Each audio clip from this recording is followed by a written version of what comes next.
Stay close and... Huh? Do you also see Navia and Clorinde over there? They look like they might have run into some kind of trouble. Let's go check out what's going on!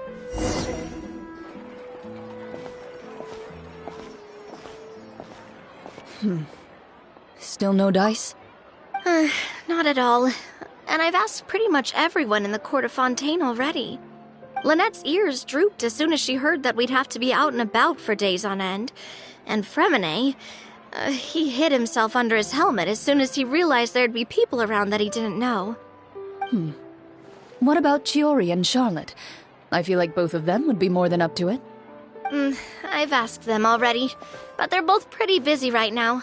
I just gave the members of the Spina a few days off, too, so I don't want to bother them either. This is getting pretty difficult. Navia, Clorinde, what's up? Oh my. Well, if it isn't my dear partners. How are you all doing? Huh. Navia? Huh? Oh, you mean... Yep, this is our chance.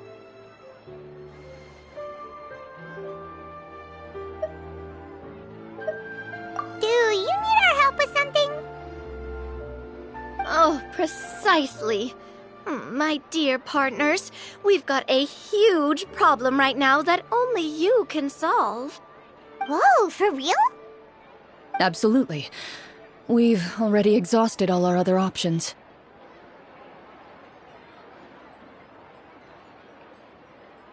Traveler, Paimon, would you join us and play Marechaussee Hunter Judgment Day?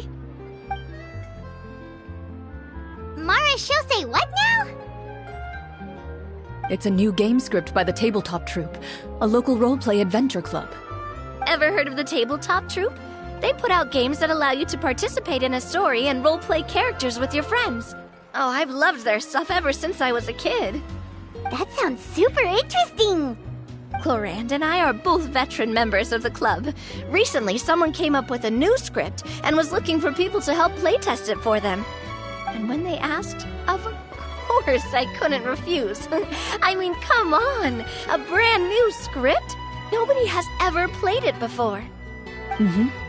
Generally speaking, scripts at that level of development have a lot of issues, but I think this one is pretty solid. The author obviously put a lot of work into the story, and the world building is also quite credible. Whoa, whoa, whoa! I know I was the one that handed you the script, but some of us haven't read it yet. No spoilers, please. Anyway, the script calls for a team of 4. Ah, yes. We're missing one final player right now. So, you're saying you'll help us out? I knew I could count on you, partner. Paimon and the Traveler are kind of a package deal. Is that okay? That's not a problem. I'll adjust the pace based on the actual number of players, and ensure that everyone has a good time. Well, Traveler, what do you think? Wanna play? Paimon will follow your lead.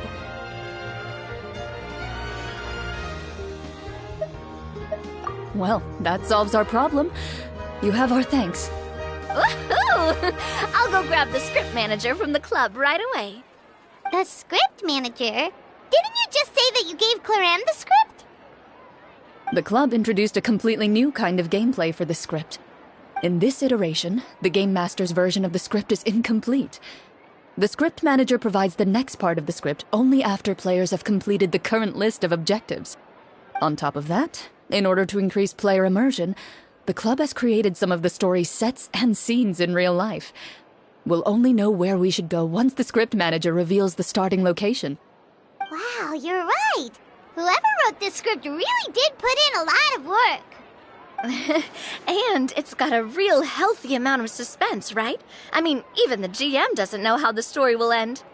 I look forward to experiencing it with you all. Why don't you go meet up with the others first? They should all be waiting at Chioria Boutique.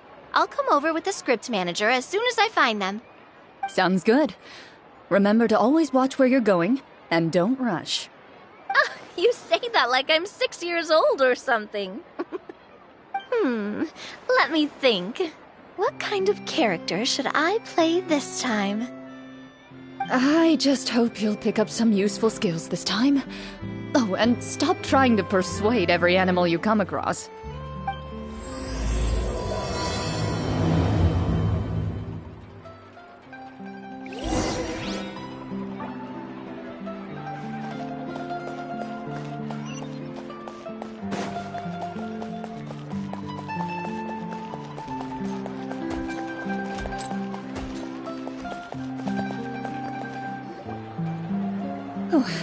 Sorry to keep you waiting. You're back! Huh? And you've got the Traveler and Paimon with you, too! What a pleasant surprise. I assume you'll be joining us for the game then? Linny, Farina! Paimon didn't know you were playing too! Are you also members of the tabletop troupe? I'm more of a casual member, if anything. I haven't taken part in many formal club activities. Lynette, Fremine, and I play something similar at the Hotel Bouffe Tété sometimes, but I'm usually the GM. Still, I'm sure it'll be fun being a player for the first time. I'm looking forward to it. Well, I'm not a member of the club at all. Clorinde simply woke me up first thing this morning, said there was a good script worth experiencing, and asked if I wanted in. If you're interested, I can give you a referral. That should give you a 40% discount on membership fees. I think I'll wait to see how this experience plays out first, especially when it comes to the quality of the script. If it's sufficiently fun, then I'll join. Do you participate in a lot of tabletop troupe activities, Clorinde? You could say that. She's actually one of the few senior game masters of the troupe. Right. I knew about that even when she was still my subordinate. It's nothing. Really, just a small hobby of mine. Wow. Paimon's so used to seeing you be all upstanding and intimidating as the champion duelist. It's kind of hard to imagine you role-playing with a bunch of friends. Surely you jest. I would never intentionally make things difficult for my players. I maintain a clear boundary between my professional and personal lives. The me you see at court represents the law and order of Fontaine. I put all personal feelings to the side and grant a fair duel to all who seek to defend their honor. But in my personal life, I'm just an ordinary person. Someone who feels anger and sadness, just like everyone else. Well, you say that, but for all the time I've known you, I don't think I've ever seen you cry. I've seen you get angry, sure, but now I'm wondering whether you were actually mad or if it just looked that way from the outside. I was probably in work mode during those times. Is that so? Well, in any case, I just feel like even in your personal life, you don't get emotional very often. So you want to see me cry? That might be a little difficult. A show of anger, though, that might be something I could accomplish. No, that's not what I meant.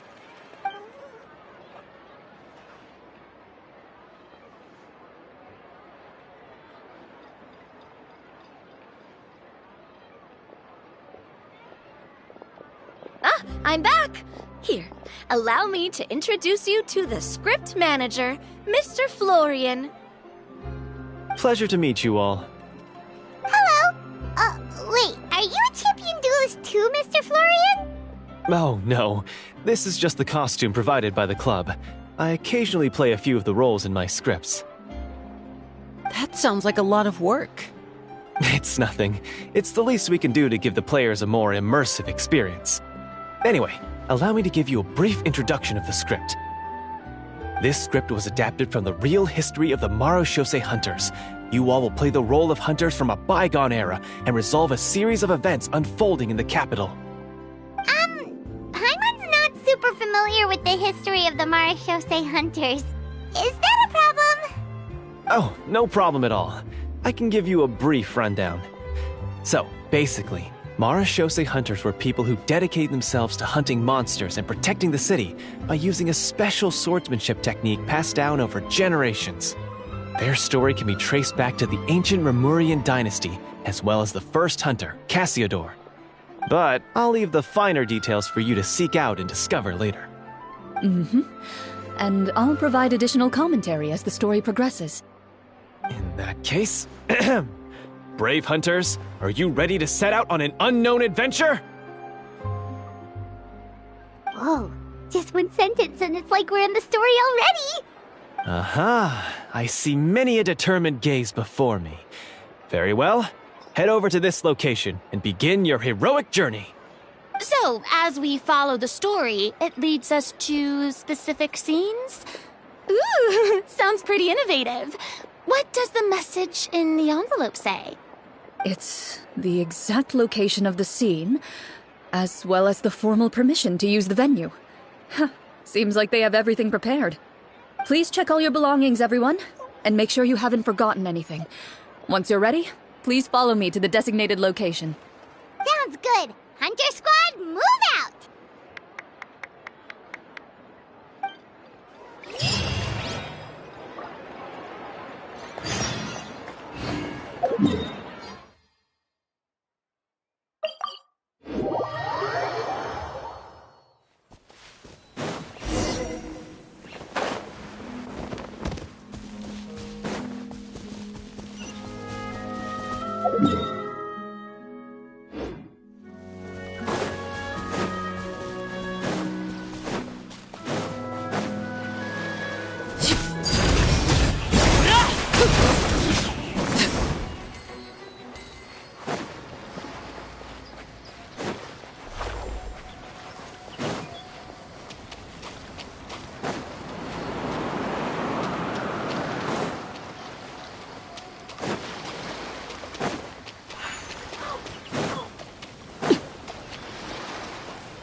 They really have thought of everything.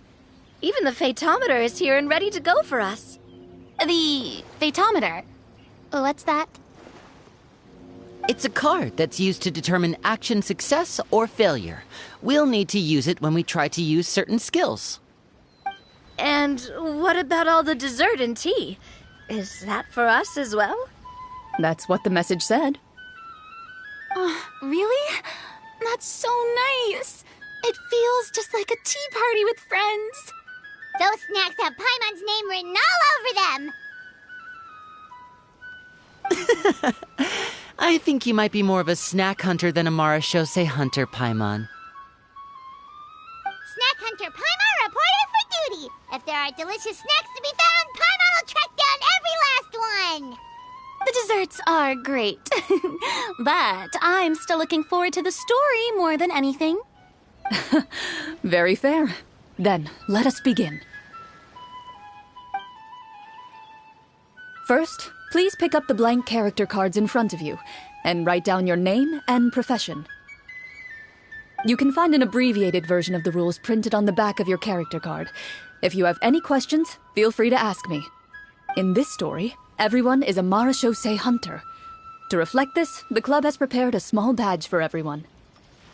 Ooh, nice!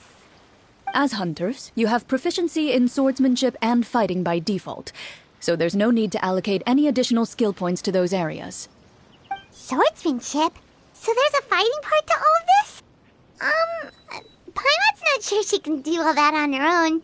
Maybe Paimon can just stick with you? Why don't you share a character card then? The Traveler will be the Marashose hunter, and you can be her little floating assistant. Kinda like in real life. So, for the name, do I fill it out with the name of my character? Yep, it can be any name you like. You can use your real name too if you want. I do that whenever I get too lazy to think of a new name. Oh, so it would be like experiencing a different life, but still as yourself. That's not a bad idea. In that case, I think I'll continue to use the name Linny then. Next up is the skill sheet. You have a limited amount of skill points that you can use to learn a number of skills. The more points you invest in a particular skill, the easier it will be to pass associated checks. I'll take persuasion and investigation. Those are must-haves when it comes to missions like these.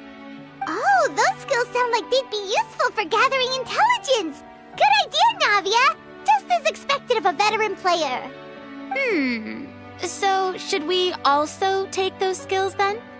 Not necessarily. Since we're working together as a team, we could leave the negotiations to Navia and use our skill points to pick up other useful skills. For example, I think I'll take stealth and sleight of hand. That will give us more options if we run into any situations we can't negotiate our way out of. Oh, interesting. I wasn't thinking about it like that. I suppose it's not so different from an acting troupe. Everyone has their own role to play. Let me see. I'll take art and performance. I'm not quite sure what use they'll be, but I'm not as knowledgeable about the other skills, and I'm not too confident I'd be able to roleplay them well. Well, that leaves us. What do you want to learn, Traveler?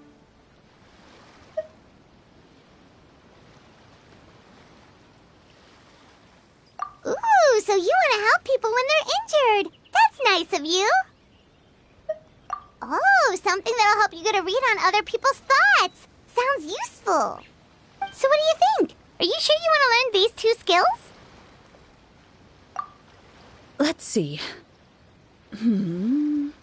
Oh, looks like you each have enough points to choose one final skill. You've all picked such classic skills. It's fine to go a little bit out of the box, you know.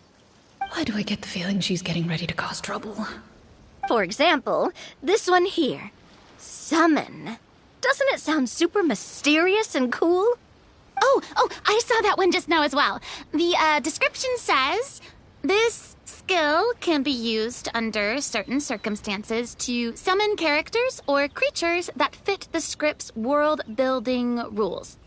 The script's world-building rules, huh? But how are we supposed to know what a Marashose hunter can summon? Oh, that's not for us to worry about, my friend. Just learn the skills that interest you, and the GM will take care of the rest. All right, you've convinced Paimon. Let's learn Summon, then. Paimon can't wait to see what kind of thing shows up. Well, now that everyone's more or less finished creating their characters, we can begin. Since 2 of our players are doing this for the first time, though, let me ask. Would you like to play on easy mode or authentic mode? What's the difference between the 2? Well, in role-playing games, the story sometimes changes based on the decisions of the players and the results of the Fatometer.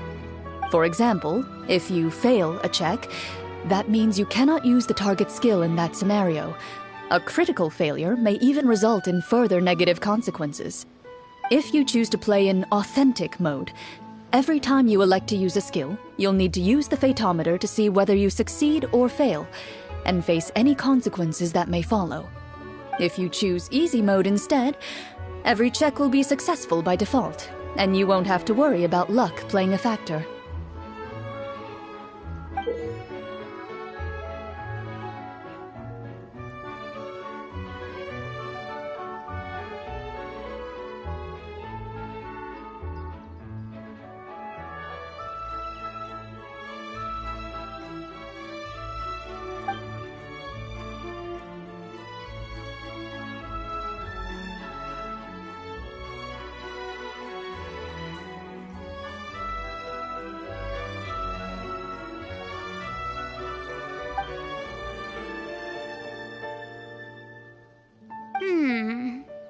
Given that I'd like to focus on the story, I suppose I should pick easy mode. I'd feel bad if I brought the team down by failing my checks. Huh? Oh, come on. Don't worry about that. RNG is the lifeblood of role-playing games. I'm going with authentic mode for sure. Never knowing what you might have to overcome. Ugh, doesn't that sound exciting? I'd rather be mentally prepared for what might happen. All right, then I'll mark down Farina for easy mode. All her checks will be successful by default. As usual, Navia and Linny will play on authentic mode. What about you, dear partner? How would you like to play? Are you sure? No need to worry about the pesky phaetometer. Pretty good choice if you just want to relax and play the game. Honestly, I don't think Clorinde would make things too difficult for us, no matter what the phaetometer says. Isn't that right, Clorinde? No promises. That wasn't super reassuring. Well, anyway, enough talk. Let's get started. I want to experience at least a good chunk of the story today. Speaking of the story, why is the beginning scene on a beach? Well, that's because... a long time ago, back when human civilization was still in its infancy, powerful demons and evil sorcerers ruled over the land.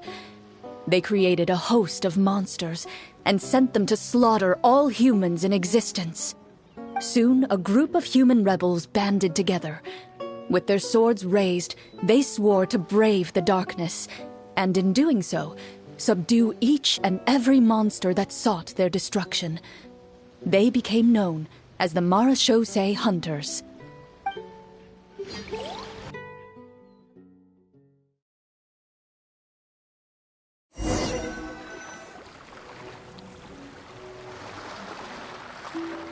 Sometime later, as a member of the Marechaussee Hunters, you receive a commission. Following the address provided on the message, you take a boat and arrive at this strange city. As you inhale, you can taste the slightly salty air of the docks as you begin to survey your surroundings. There aren't many people in the vicinity, but you do take note of a few others who, like you, seem to be sizing up this place. Your eyes meet, and you realize these people are fellow Marechaussee Hunters, likely led to this location after receiving the same commission as you. You're all Marechaussee Hunters too, right? Allow me to introduce myself. The name's Navia, monster hunter by trade and helpful neighborhood businesswoman on the side. What say you to traveling together? We can help each other out on the road. Okay, count me in. My name is Linny. I've been wandering since I was little and picked up a few less than legal tricks along the way. I was adopted by a Marechaussee hunter and later chose to follow in his footsteps. Is this where you introduce your character to everyone? It sounds like they've done this dozens of times. My name is Farina, and, I grew up in a noble family. I always had a strong interest in performance and the arts. Even though I'm a Marechaussee hunter, what I really want is to be a performing artiste. Hey, that's really cool. You can do it, Farina. That's exactly how it's done. Paimon is Paimon, a good friend and companion to this Marechaussee Hunter right here. I've been studying medicine ever since I was a child. I want to do my part to eradicate these monsters and use what I've learned to heal others. Oh, welcome, welcome. When we face the monsters, I'll make sure to charge in front to give everyone some cover. You can take care of the healing at the back. You open your envelopes at the same time. The message reads, "To the honorable and trustworthy Marechaussee Hunters, our kingdom is currently facing a grave crisis. The lands outside the capital have been overtaken by monsters, and our people are being led astray by forces of wickedness. We beseech you, please help us resolve this crisis and return peace and stability to our home." Huh. The layout of this city looks super familiar. It kinda reminds Paimon of Mondstadt! The scriptwriter must have used a real-world city as a reference when coming up with the map.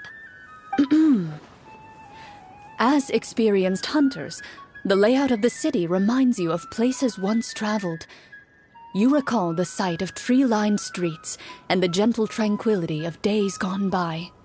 Yet, as you regard the city in front of you, it appears to be little more than an empty shell. Its hollow gates are open to you, beckoning you to come forth and bring salvation back to the town. I carefully read every line of the letter and turn my attention to the signatures at the bottom. Who issued this commission to us? You see a long string of unfamiliar names.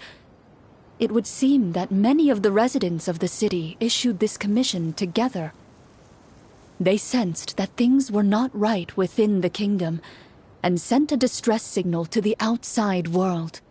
In that case, why don't we take a walk around the city and see if we can learn anything from the local residents? Oh, good idea. We might be able to get some leads on the monsters and bad guys we're after.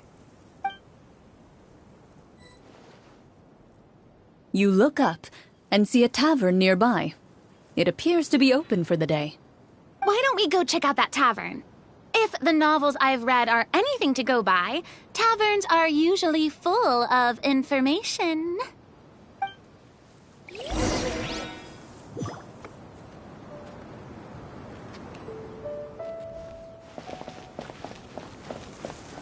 As you approach the tavern, you find a plainly dressed woman standing nearby.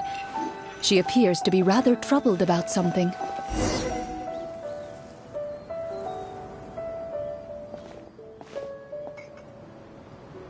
Greetings, friend. Lovely weather we're having today, don't you think? Oh, hello. I suppose you're right. The weather today is quite lovely. If only those monsters out there would stop causing trouble. It seems like every character included in the script has a certain amount of useful information to offer.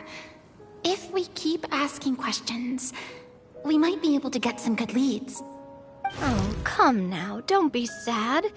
Life is all about optimism. Oh, that reminds me. What did you have for breakfast this morning? Huh? I don't think that's the kind of question we're supposed to ask. Nothing turns a frown upside down like good food. How about some macarons? I could make you some. You didn't even take cooking as one of your skill proficiencies. That's not necessary, miss. Excuse me for saying this, but you don't really look like a chef. Besides, I'm not really a fan of sweets. So you're someone who barely smiles and doesn't like sweets. You're really starting to remind me of this one friend of mine. Hey! Did she just... me? Clorinde must have broke character for a second. This isn't getting us anywhere. Traveler, maybe you can think of something.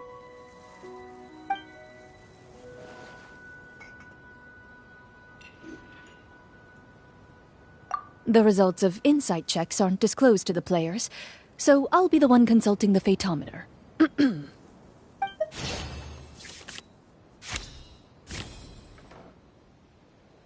You recall all the lessons you've learned in your time and begin to carefully observe the woman's mannerisms. You notice that when she's quiet, she has an empty look in her eyes, as if her thoughts have drifted to a place far, far away. And when she speaks, she often subconsciously reaches out to touch the ring on her left hand. So you noticed. That's a little embarrassing. A horde of monsters suddenly appeared near the capital recently, so all the guards were dispatched to fight them.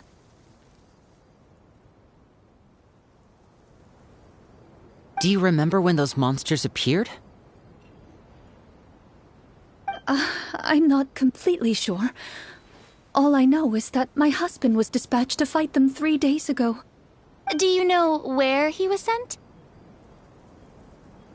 It all happened so fast. When we said our goodbyes, he couldn't even tell me where they were sending him. You have our thanks, friend. We'll find and defeat those monsters as soon as possible. We sincerely hope your husband will be able to return to your side soon. Thank you. Don't worry. We'll find him. Just try to remain optimistic and wait for good news. We don't always get to choose what happens to us. But we do get to choose the little things, like what we eat and how we respond to the things life throws our way. I hope that one day, you too will recognize the power of something as small and inconsequential as a delicious dessert. I'll do my best. You bid farewell to the woman, and continue your journey further into the city.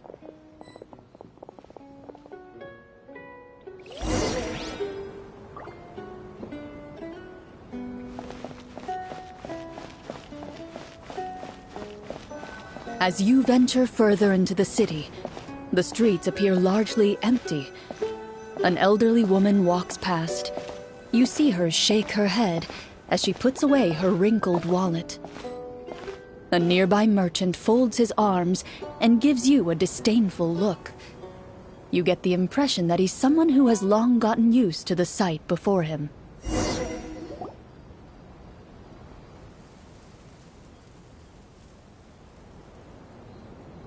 Although he doesn't seem very friendly, merchants are usually a good source of information, right?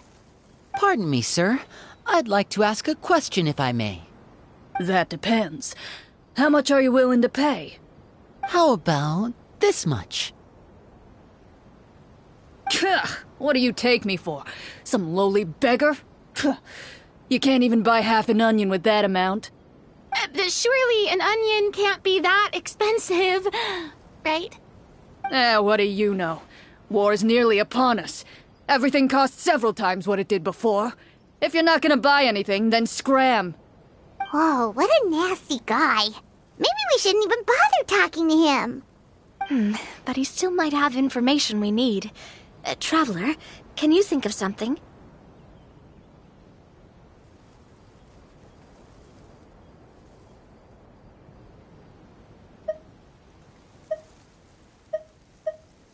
Sir, we came to this city to solve the very problem you seem to be referring to. The war you mentioned, would it happen to be against the monsters outside the city? If you happen to be well informed and know a thing or two about what's going on, we'd appreciate it if you could share that information with us. After all, the sooner this problem gets resolved, the easier it will be for you to do your business.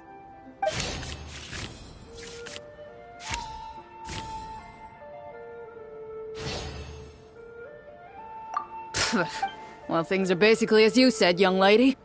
Those monsters are camped outside the city, and they've been destroying all our trade routes.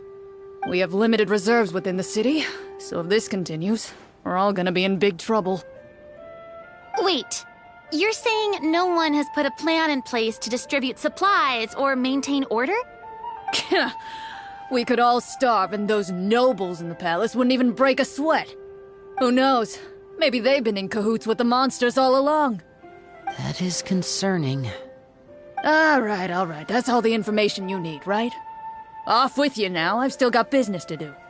You know, if you smiled a little more, you'd definitely get more business. And I bet that would make your life just a little bit sweeter. I'm not saying it's guaranteed to work. It's just a tip.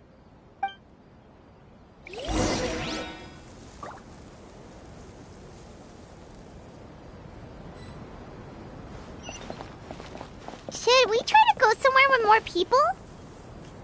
Oh, how about the city square? Follow me.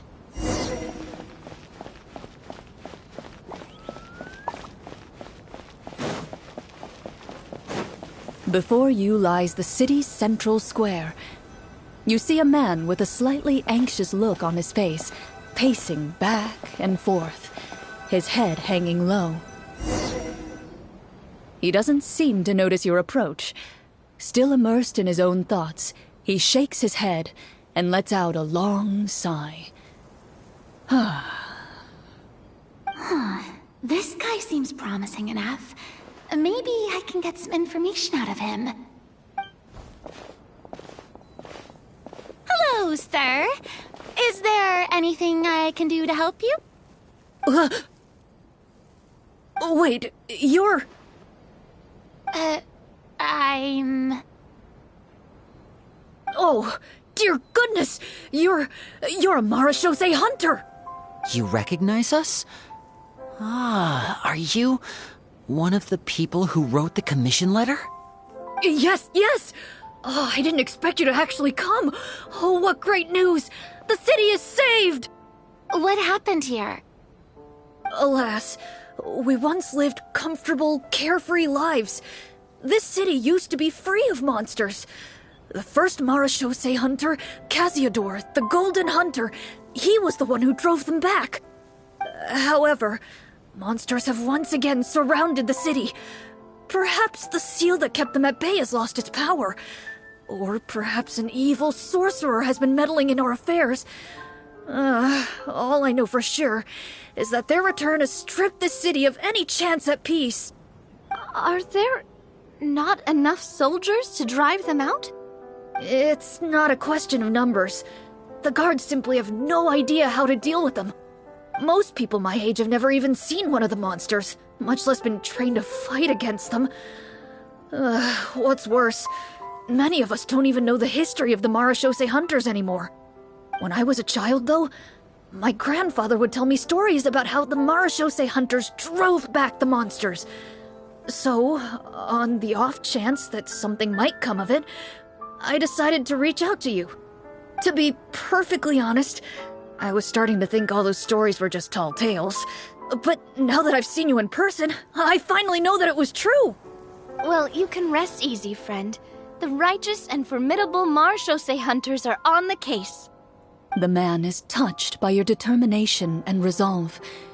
His eyes begin to well with tears of relief.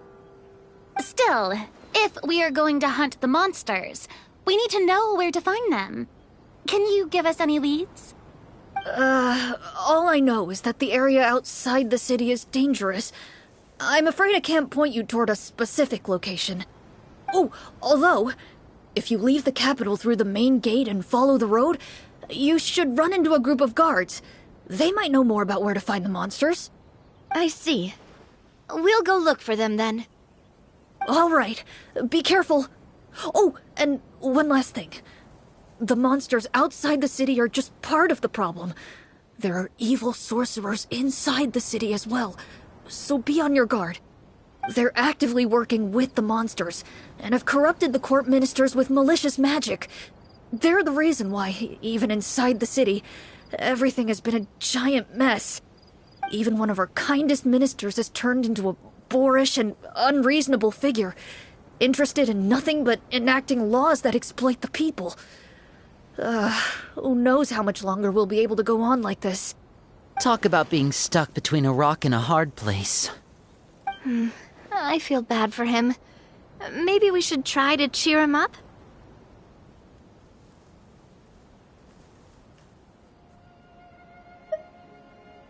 Huh? Like, now? Is this really the right time? I appreciate your kindness, but for now, it's more important to focus on the crisis at hand. Brave hunters, I leave the future of this kingdom to you.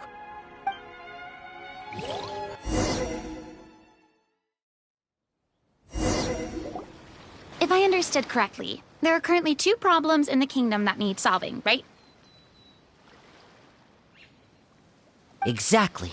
We need to defeat the monsters outside the city and take down the evil sorcerer stirring up trouble from within. But which problem should we tackle first? Well, this seems like a good moment for a break. Take some time and discuss what you want to do. Let me know when you've made your decision. I really didn't expect the people in the city to keep us at arm's length like that. I totally thought the hunters would be treated like heroes. Well, Clorinde said the script took cues from the real history of Fontaine, right? Maybe the real-life Marashose hunters were also treated like that. I wouldn't say it's a perfect representation of history, but there are definitely some similarities. Would you like to hear more about it? Sure. As long as it doesn't spoil anything in the script. You brought up bits and pieces of the hunter's history before, but it was all in passing. Paimon wants to know too! The hunters were super powerful, right? Were they all from a special line of supernatural beings or something? Kind of like the yokai in Inazuma? No. All Marashose hunters were ordinary mortal fighters. The only thing that set them apart were the special sword techniques passed down over the centuries. Huh? So you mean anyone could become a Marashose hunter? In theory, yes. All you would need to do is survive the rigorous training and master the swordsmanship techniques required to fight the monsters. Still, most people dropped out at the early stages, and others called it quits the minute they saw a monster in person. To become a hunter, you must be strong in both body and mind. What kind of monsters did the hunters fight exactly? Oh, and the evil sorcerer the script mentions. Did they exist in real life too? The land of Fontaine once played host to an ancient dynasty known as Remuria. After that dynasty fell, monsters began to appear, intent on obstructing humans from establishing a new social order. One of the ancient sorcerers of Remuria used his power to assemble a formidable army of golems. He sought to use that force to establish himself as king. Now wait a second. Don't tell me that guy was the inspiration for the evil sorcerer in the script. We still haven't found any in-game information on him yet. So, why don't you talk about someone else for now? Well, I wasn't planning on going into anything you might be able to find out in the game. But if you want me to talk about something else, then... How about Casiodor, the Golden Hunter? Or Egeria, the ex-Hydro Archon? Wait, but those people are all from a super long time ago. Where did you learn all this, Clorinde? From my master. Huh. By master, you mean Miss Petronia? Is someone you know? Absolutely. Miss Petronia and my father were good friends. Back in the day, she would often bring Clorinde over to play, but then... Let's not get off topic. Anyway, back to what I was saying. Responding to Egeria's call, a number of warriors followed Casiodor into battle against the monsters. This group of warriors, under Casiodor's leadership, became known as the Marashose Hunters. Yet, as Fontaine entered an era of peace, their work gradually became obsolete. The Marashose Phantom, originally an association made up of hunters, eventually came to be predominantly comprised of Melusines. Ah, I see. That explains why most of the people in the script have forgotten the hunters or think of them as nothing more than a legend. Is that really a bad thing, though? It can get tough always being the one shouldering everyone's expectations. Depends on who you ask, I suppose. If the name of the organization no longer commands respect, investigative work is bound to suffer. Speaking of investigations, which problem should we tackle first? Monsters or evil sorcerer? I vote monsters. That's the main duty of the hunters, right? We can come back to the sorcerer later. Well said, Miss Farina. Plus, if the sorcerers really are the masterminds behind this whole thing, defeating the monsters could give us some clues on their intentions as well. What about you, partner? What do you think?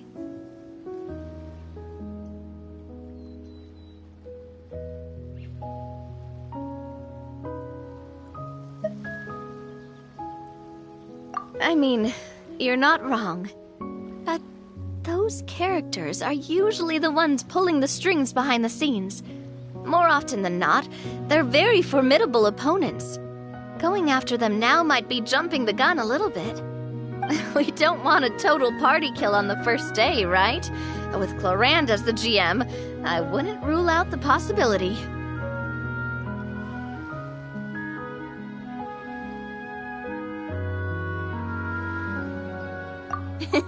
Then it's settled. Let's go hunt some monsters. All right. After some discussion, you decide to turn around and head out of the city.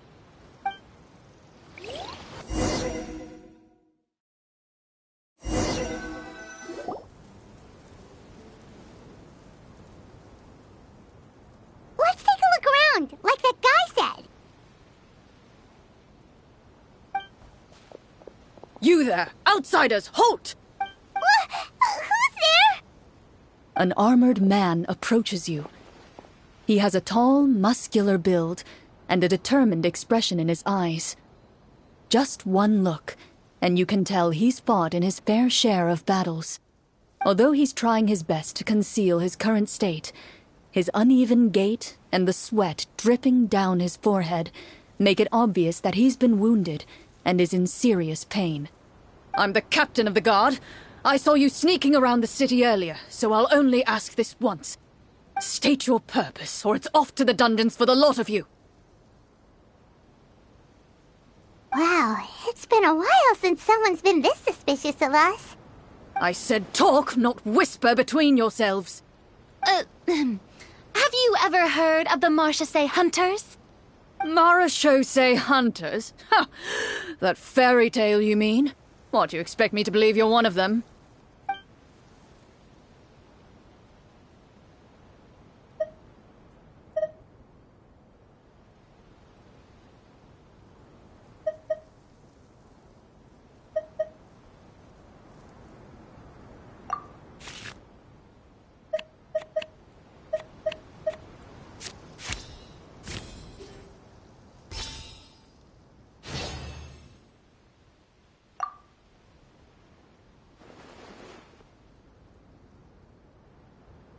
Using your knowledge of medicine, you're able to deduce that the injury on his calf was a monster's doing, and the wound has already begun to fester.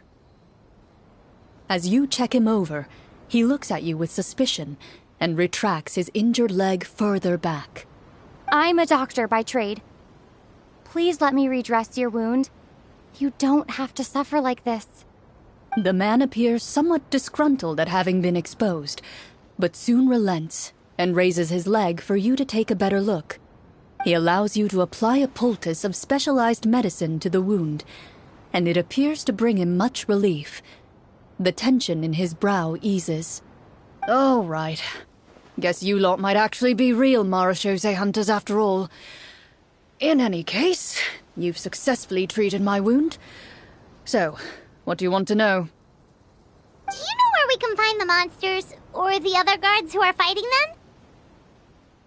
He informs you of the various locations where monsters have appeared.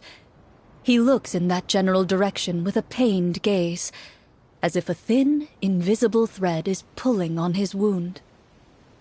"Some of our new recruits have never even dealt with a petty thief, and now they're out there fighting monsters. If it weren't for this cursed leg." Oh, please, sir. Don't get too worked up. You need to focus on your recovery. Just leave the monsters to us. We're Marachose hunters, after all. Hearing you say that, a glimmer of hope flashes in his eyes. But it disappears almost as quickly as it came. "Those monsters aren't easy to deal with.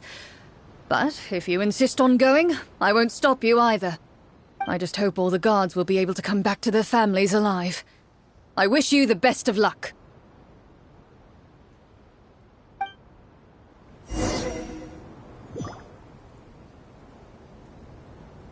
Based on what the captain said, the monster should be right up ahead. Let's go. Hopefully we're not too late.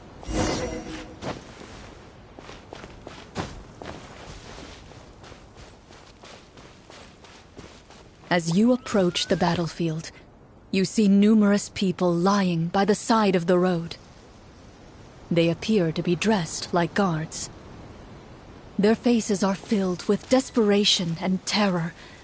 Some are screaming and cursing in vain, as if still trying to banish the monstrosities they saw from their minds.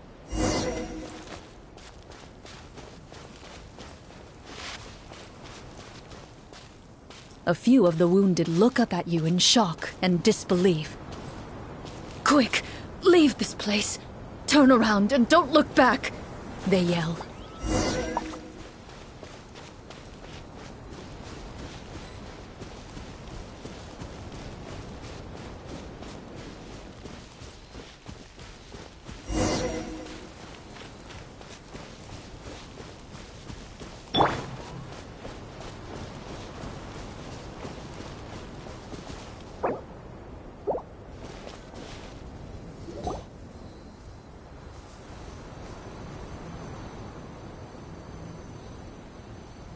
this is the place he mentioned, right?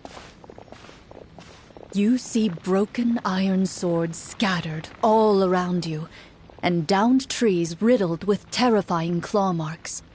All the signs point to one thing. A truly devastating battle just took place here.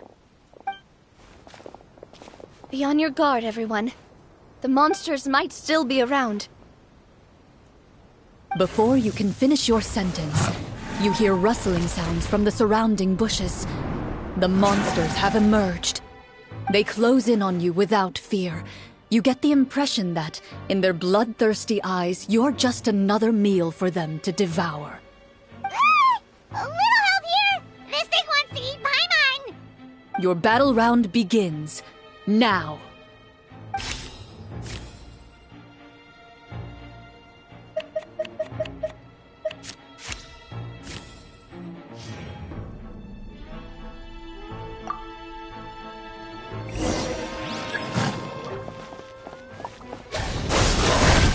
Now disappear! Here comes the finale! Ow! Fire! Well, with umbrella form? The next battle round begins now.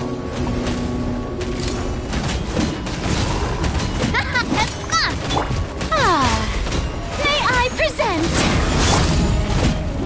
Umbrella warfare, I guess!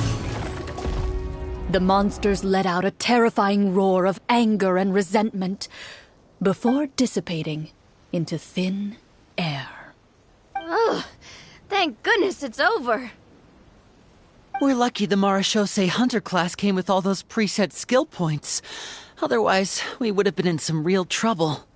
I never knew the Fatometer even determines the amount of damage you inflict.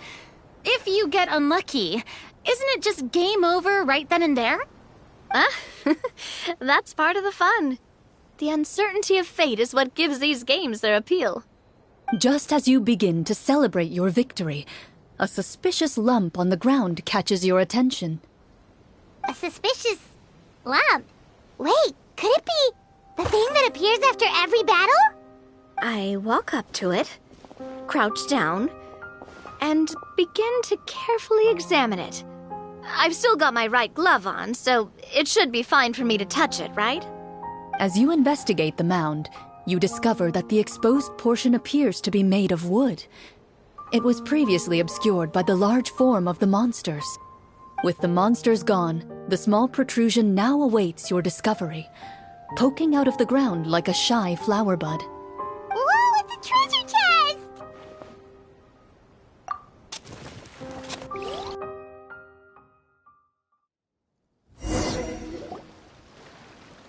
With everyone's help, you successfully excavate the wooden chest from the ground. Even without opening it, you can tell from the mora and jewels scattered around the chest that it must contain quite the fortune. Makes sense. We worked hard for this. Let's open it and we can share what's inside! I can understand your excitement, Paimon, but think about it. Doesn't it seem like there are people out there who need this treasure more than us? Yeah. Think about all the people suffering in the capital. Or all those guards who got hurt fighting the monsters. Wouldn't it be better if we gave the treasure to them? Wait, is that how it works? Paimon thought since we were the ones to dig it up, we could just take it for ourselves. Well, let's put it this way. Any decision you make during a role-playing game can impact the future course of the story. But would the people really believe us? It's hard enough for us to prove we're Marashose hunters. What if they think we procured the treasure illegally? They might get even more suspicious of us. That's definitely something we should consider. Maybe we can come up with an explanation in advance.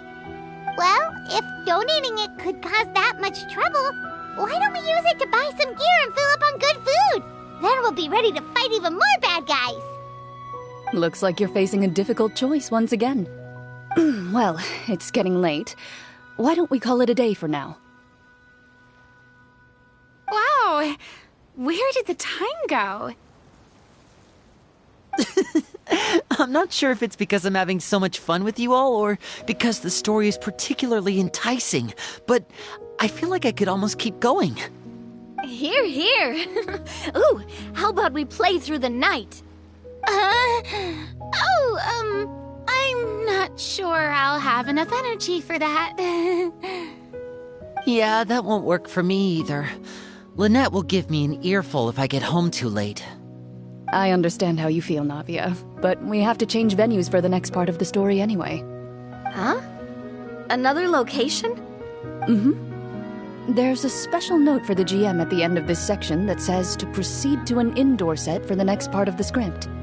Whoa, they really pulled out all the stops for this new script. Well, even if we end the game for the day, we can still stay a little longer and hear Clorinde finish her story, right? Paimon wants to hear more about the history of the Hunters. Something tells me you just want to finish the free desserts before we break for the day. That's just a coincidence, okay? Besides, to Paimon, not finishing free food feels even worse than having to buy her own. And anyway, Paimon really does want to hear more about Clorinde's master. Well...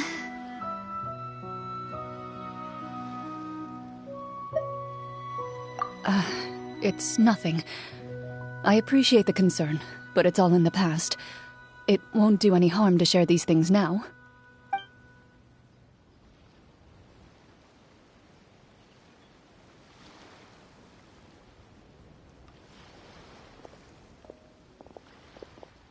My earliest memories are of living with Master. According to her, she saved me from certain people of ill repute. My birth parents had left me behind some time before that. What a heavy beginning for a life story. Master was a fascinating individual, if inexperienced in the ways of raising children. My first ever toy was a short sword.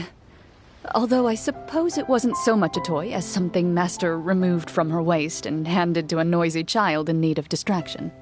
Oh wait, so she handed an actual sword to a child? Isn't that dangerous? Did you hurt yourself? Of course I did. I cut my palm and bled quite a lot. But Master was not concerned. She just stood there and casually lectured me about it. See, that's what you get for not holding the sword properly, she told me. She then crouched down next to me and said, "Give me your hand. I'll teach you to bandage this wound. After that, it's time to learn how to truly hold a blade."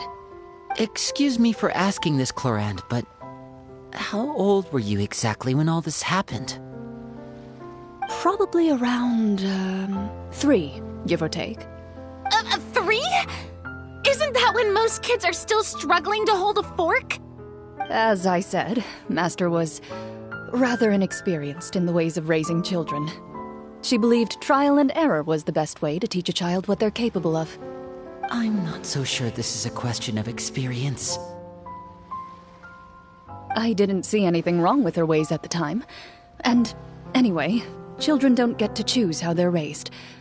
Oh, she did bring me back a pet from Liyue once. It was a Geovishap hatchling. A Geovishap hatchling? For a pet? That seems even more dangerous.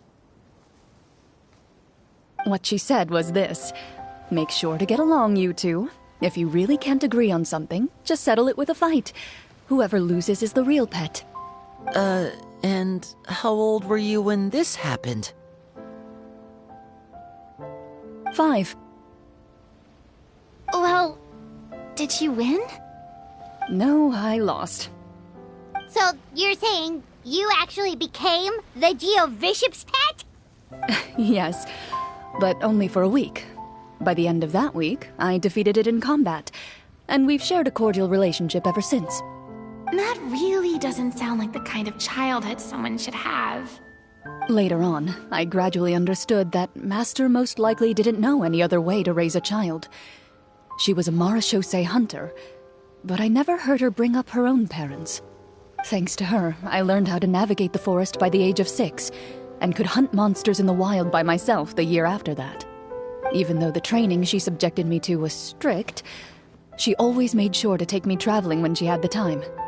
We met many of her friends during those days. That was also how I met Mr. Callis and his family. I still remember the first time we met. You were too scared to join our picnic and hid behind Ms. Petronia the whole time. I still hadn't really met many children my age at that time, so I didn't know how to interact with others. After that, though, you started coming over a lot. You loved challenging people to shooting competitions, remember? I don't think many members of the Spina ever beat you in one of those. I had a lot of fun during those days. I enjoyed them too.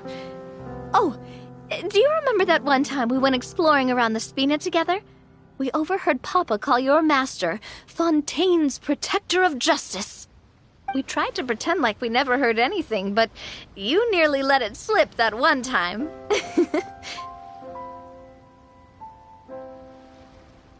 Protector of Justice? Oh, wait, you mean that vigilante hero from 20 years ago? The one who is always active at night? Yep, that would be her. She often would put on a black cloak and go out at night. I never knew where she went or what she was doing. Until, like Navia said, we overheard the truth from Mr. Callis that night. 20 years ago, huh? I still remember the guards leaving all kinds of witness reports about her on Nervalette's desk. My apologies. Oh, there's no need to apologize. You had nothing to do with it. And anyway, everything she did was for a good cause. Although, calling herself the Protector of Order was a bit much. Especially when she deliberately operated outside the law.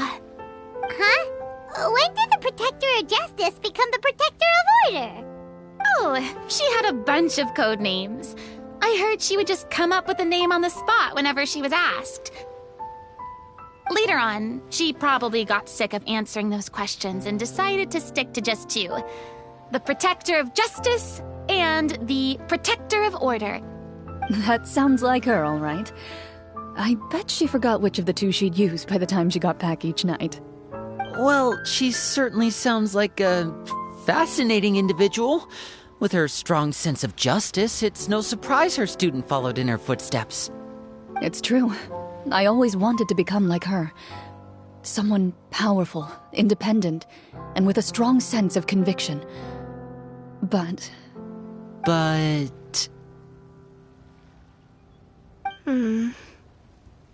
She suddenly disappeared the night I turned 10 years old. Disappeared? What happened?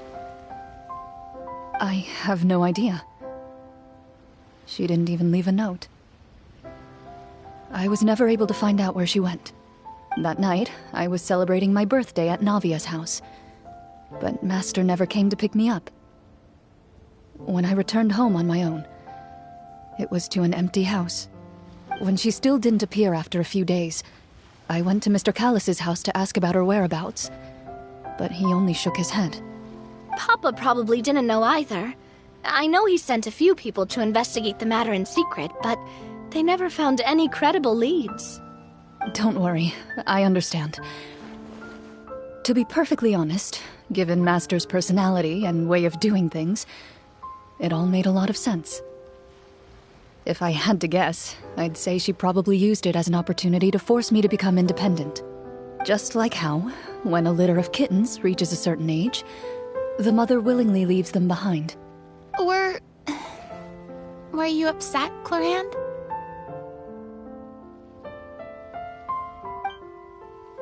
I was at first, but not anymore. I don't believe Master would suddenly disappear for no reason. There must have been something she just had to do. Well, despite everything, you still managed to follow in her footsteps and become the greatest champion duelist in all of Fontaine. You're practically a living symbol of law and justice. I suspect my position would be far too by the books for her. Master always did whatever she pleased. But you're right. I suppose I do take after her in some ways. Who knew Clorinde had such an interesting past? I never had the chance to ask her about it before. I wonder... if Clorinde's master were the champion duelist back then, would that duel against Mr. Callus have gone differently? Oh no. Judging by the atmosphere, Clorinde and Navia are probably thinking something similar. The mood just got super awkward all of a sudden. Well, anyway. Would you look at the time? It's getting dark, so we should probably call it a day for real this time. If we keep talking like this, we really will be here all night.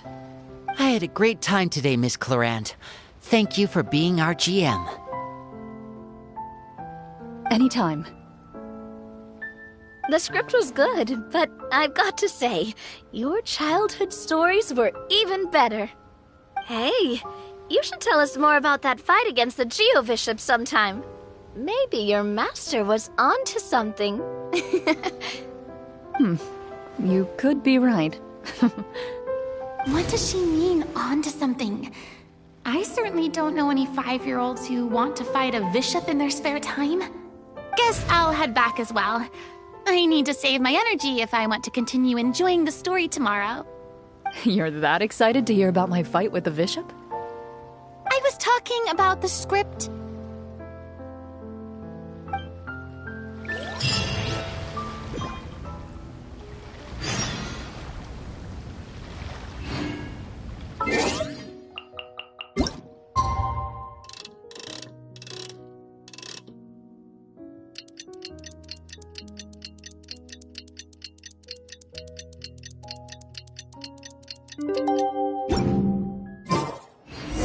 Let's go meet up with the group!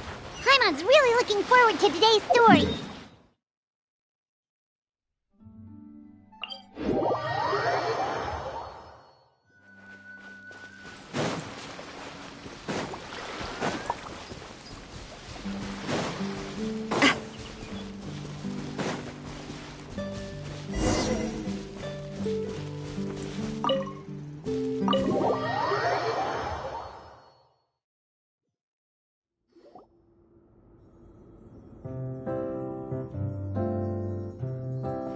Looks like everyone's here. Now, before we begin, why don't we finish where we left off yesterday? There was an important decision to be made, yes? I'll pour everyone a cup of tea. Is that really the most important part, though, Clorinde? Paimon's more concerned about our current surroundings. Heavy walls, cold railings, dim lights. This is obviously supposed to be a prison. I admire the work put into the set. Still, it's obvious the scriptwriter has never paid a visit to the fortress of Meripede. So this set is going to be a part of the script? Unfortunately, that is something I can neither confirm nor deny. Anyone think Clorinde's smile is starting to look kinda scary? Well, whatever happens, we'll just have to push on. But first, we should really figure out what to do with this treasure. If we're worried about arousing suspicion because of our identity, why don't we give ourselves a different name, just like Clorinde's master did? Yeah, it might be better to keep a low profile. As long as we're helping people, it doesn't matter who we are or what we're called. Staring at me won't get you anywhere.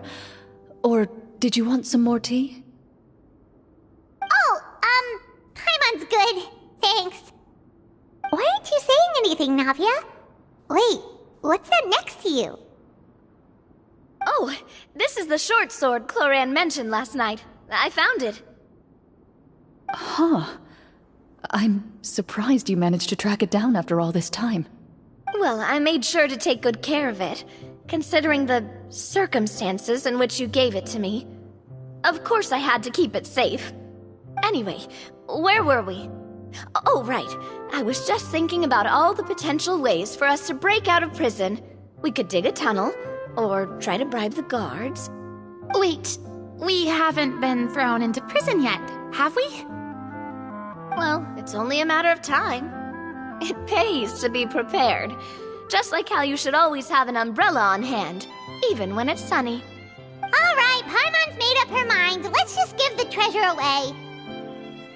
Paimon Paimon may have wanted to keep it, but if it's going to land us in prison somehow, Paimon will be too upset to enjoy her snacks.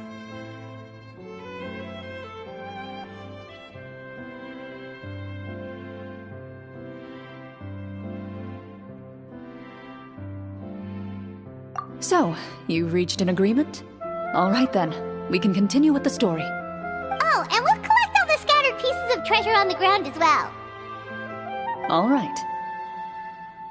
You collect the treasure and make your way back to the capital with your bag of loot in hand.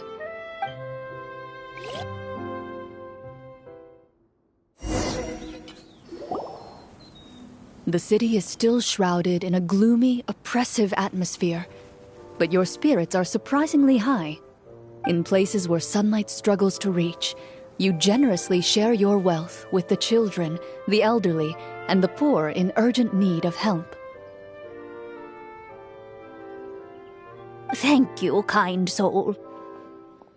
The elderly woman's look of gratitude follows you as you walk away, her eyes never leaving your back until you move entirely out of sight. However, there's still quite a bit of Mora remaining. It appears you haven't made much progress.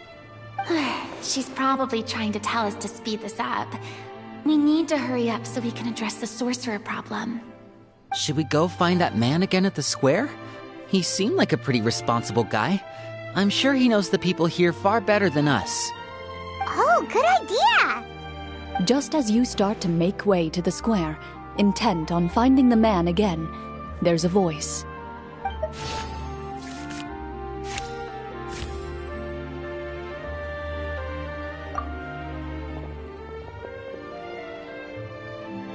Please wait, distinguished guests. Several strange guards suddenly call out to you. They run forward to meet you and proceed to politely pay their respects. Greetings, gentlemen. Are we being invited for afternoon tea? Surely you jest, my lady. That would not be our place. It is His Excellency the King who requests to meet with you. Please come with us.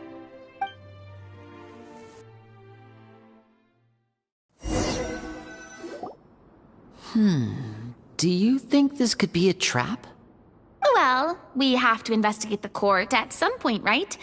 Meeting the king himself would be a fantastic opportunity to do that. I say we go for it. If something happens, we'll just turn the whole place upside down. That sounds a little intense. After a quick discussion, you nod to the guards and agree to follow. They lead you all the way to the audience hall of the palace. Gilded tables line both sides of the hall. The space itself is adorned with all manner of expensive antiques, glass shelves, and silver candlesticks. The items appear quite ordinary in size and dimension, yet their presence somehow makes the emptiness of the hall feel even more surreal and ominous. Wow, it's so luxurious! The elderly king, clad in a magnificent robe, sits upon the deep crimson throne before you. He wears above his head a majestic crown, with a gemstone the size of a bird's egg set right at the very front. As you observe it, you see a complex pattern of light reflect off its surface. They're here, Your Majesty. A man dressed in dark clothes, likely a minister, shields his mouth with his hands and bends down to whisper a few words to the king. After a moment, he lowers his hands and stands back up. His gaze shifts to fixate on your group, but he does not move from his place at the king's side. The king does not appear entirely aware of his surroundings. The man by his side, though. We should keep a close eye on him. The king remains still and says nothing. The minister is the one who speaks. Esteemed guests, allow me to thank you for coming to our faraway kingdom. Unfortunately, His Majesty the King finds himself quite exhausted from work. So please allow me, his Prime Minister, to welcome you in his stead. I've heard tell that your group, the Marechaussee Hunters, used your exceptional ability with the sword to repel the monsters near the capital. Such a great deed deserves to be rewarded. However, seeing that I was not fortunate enough to observe such a feat with my own eyes, you'll forgive me for seeking to verify the truth by speaking to you myself. Well, we've got nothing to hide. You brought us here to talk, right? So we'll just explain what happened.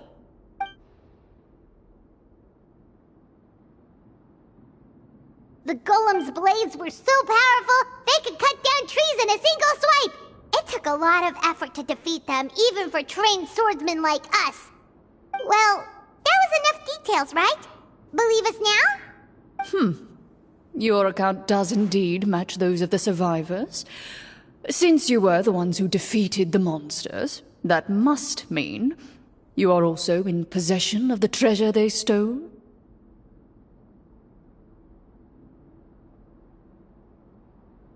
Well, we did take the treasure, but... How did he know about the treasure? Then I must ask that you return it at once. It belongs to the kingdom.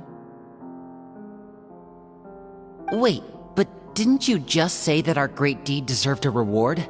Shouldn't the treasure be considered a part of that? Yes, that was indeed what I said. But you seem to have forgotten a very important distinction. Only that which is freely given by the king can be considered a reward. Taking the rightful wealth of a kingdom without said permission, on the other hand, is a crime. Fact remains. You tried to dispose of the treasure without reporting it to the court and without receiving permission, yes? To take the treasure for yourselves? Well, what about the king? Is he just gonna let this guy talk for him the whole time? Moving, he stares forward with an empty look in his eyes, completely unmoved by the events before him. From the look of things, could the Prime Minister be the evil sorcerer? Or could both the King and the Prime Minister have fallen under the evil sorcerer's control? I would like to observe the number of guards stationed in the hall. The guards in the palace appear fully armed, their expressions solemn. Sensing the tense atmosphere in the room, they stand at the ready, each with a hand placed upon the hilt of their sword, as if prepared to draw their weapons and surround you at a moment's notice. Well, there goes my plan to turn the whole place upside down, I guess. It appears we've been visited by nothing more than a group of ill-intentioned imposters. What a pity. Guards, take them away and throw them in the dungeons. Before I decide your fate, however, I must first determine whether you have any accomplices outside the court. Can't we try to slip away? Or maybe start some kind of riot? Just hold my hand. Aw, thanks, you guys. You allow yourself to be led away by guards surrounding you on both sides. It's only when you begin to feel drops of water falling from the dungeon ceiling and smell the stench of death and decay all around you that you finally realize you've stepped into a completely different world. Stay here, and don't try anything funny. The guards lock the cell door and leave without looking back. Wait, sir! Your voice echoes through the dark hall, but the only response you receive is the sound of water dripping from the ceiling. No! What should we do now? Carve out a new path of fate with our own two hands, of course. I draw my weapon. You reach toward your waist, but find nothing there. You now recall that your weapons were confiscated before the guards locked you in the cell. The bag of treasure along with them. What about that knife I hid in my boot? When did you hide it in there? When I was thinking about digging a tunnel. Rejected. You failed to inform the GM of this course of action. Moreover, the guards would have conducted a thorough search before throwing you in prison. And the keys to the cell aren't anywhere to be seen? Correct. You don't even feel a lock hole on the cell door. Oh, well, there goes all our plans. Indeed. Huh? Why are you the one saying indeed? Because that statement holds true for me as well. This is where the script ends. What? But that's a terrible ending! Generally speaking, this should be the point where the scriptwriter gives the players some kind of hint, or gives the GM some kind of code for how to move forward. I mean, maybe they just really wanted us to be immersed in the feeling of being in prison? Like, they'll only show us the way out once we've grown truly and utterly desperate? That is a possibility. If only there were desserts and tea in real prison. Oh, wait, guess that's kind of how the Fortress of Meripede works if you're lucky. Oh, before I forget, Navia, the short sword you had with you earlier. I took a closer look, and the craftsmanship doesn't appear to resemble anything from this era.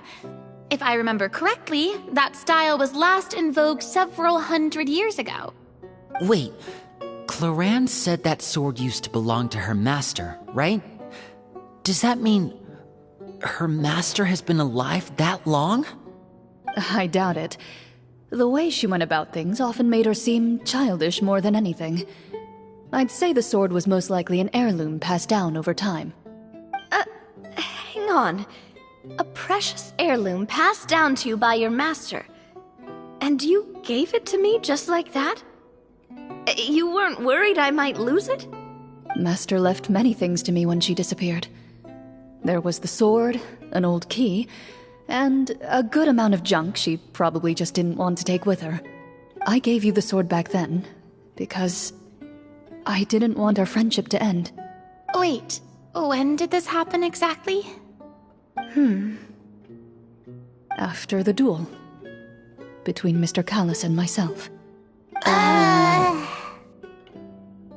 Before that, Clorinde would have meals with us and even stay over at the Spina some days. She was on great terms with Papa as well. After the duel, though, there was a period of time where we simply didn't know how to face each other. She entrusted this sword to me, and never came back.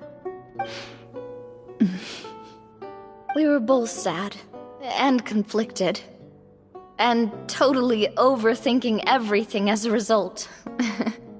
Whenever I looked at this sword, I couldn't help but wonder if Miss Petronia had never introduced us to each other at that picnic. Maybe part of the sadness I was feeling could have been avoided. Back then, it felt like I hadn't just lost a father, but a close friend as well. No one can change the past. The most important thing is that you two found your way back to each other and can enjoy things like this together. Yep, you're right. I'm sorry, you two. I didn't mean to bring up any sad memories. Think nothing of it. No one here is at fault.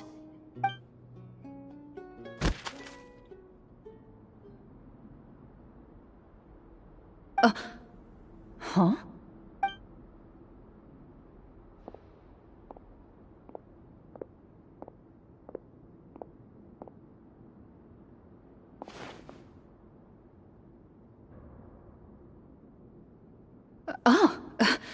Looks like the next part of our script is here.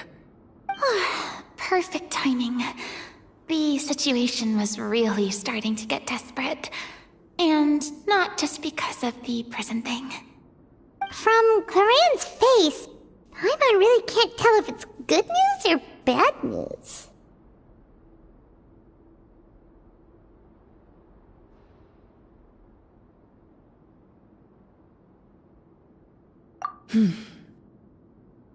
Water continues to drip from the ceiling. In this lightless dungeon, you lack a reliable way to tell how much time has passed. Eventually, you get used to the unpleasant odor of straw, mold, and rust, and find yourselves alternating between fits of drowsiness and despair. Suddenly, you hear footsteps outside the door. Heads up, everyone. Someone's coming. Gather close, everyone, and keep your voice down.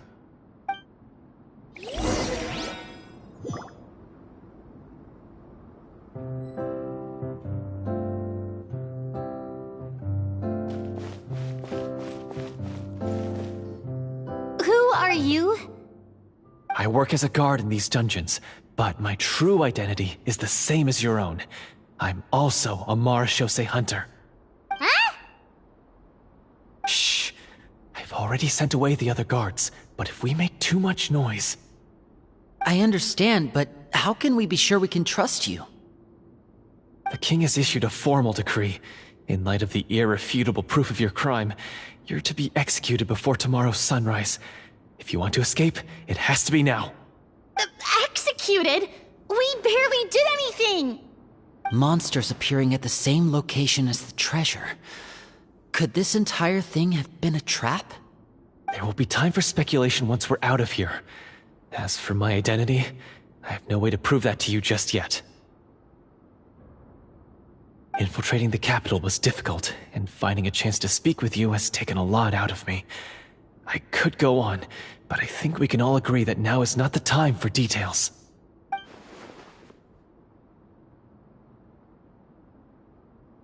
Have you seen our weapons anywhere, sir? Don't worry, I brought them with me. They're just behind the door.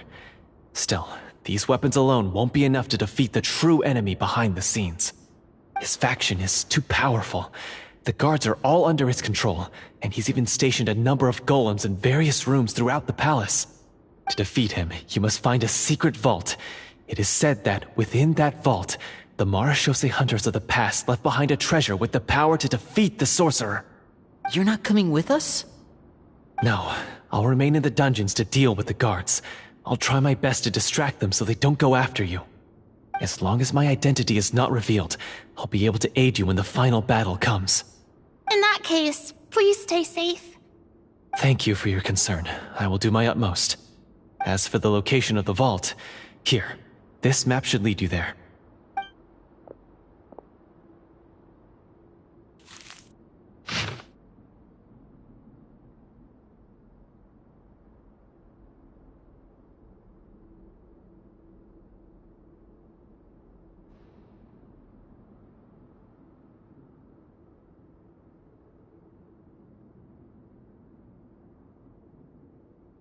Got it.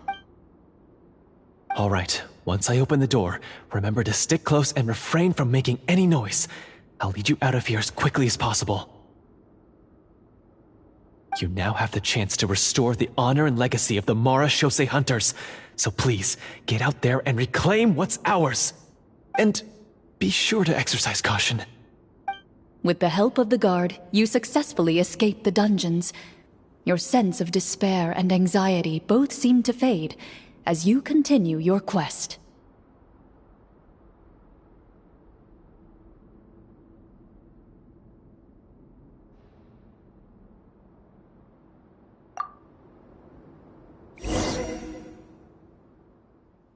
Wait, we didn't get to use our skills at all while we were in prison. Who knows when we're gonna get the chance to use that cool summon spell? That is a pity, but we can only continue to move forward.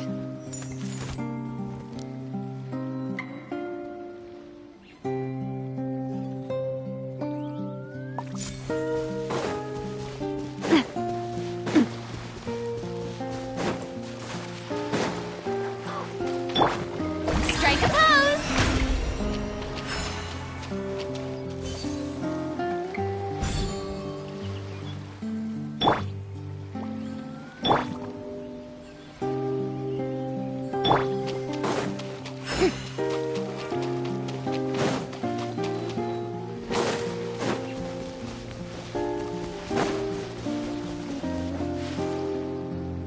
This should be the place marked on the map.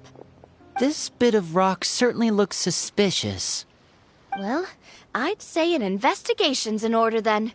Plus, if all else fails, we can just blow it up. Wow, you really meant that! Before you lies a serene stretch of open water, its surface shimmering a brilliant shade of sapphire blue. Well, guess this means it's time for a swim!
Being too popular can be such a hassle.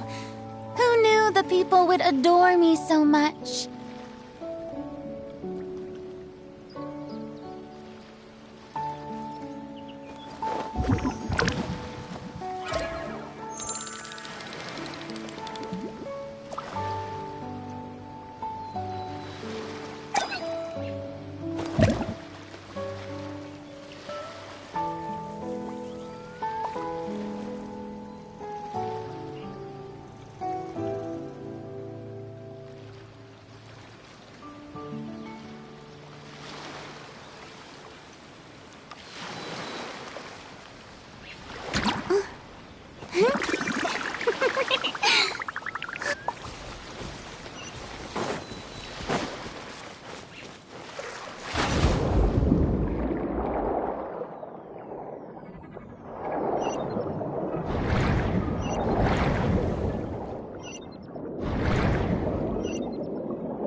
What's the matter?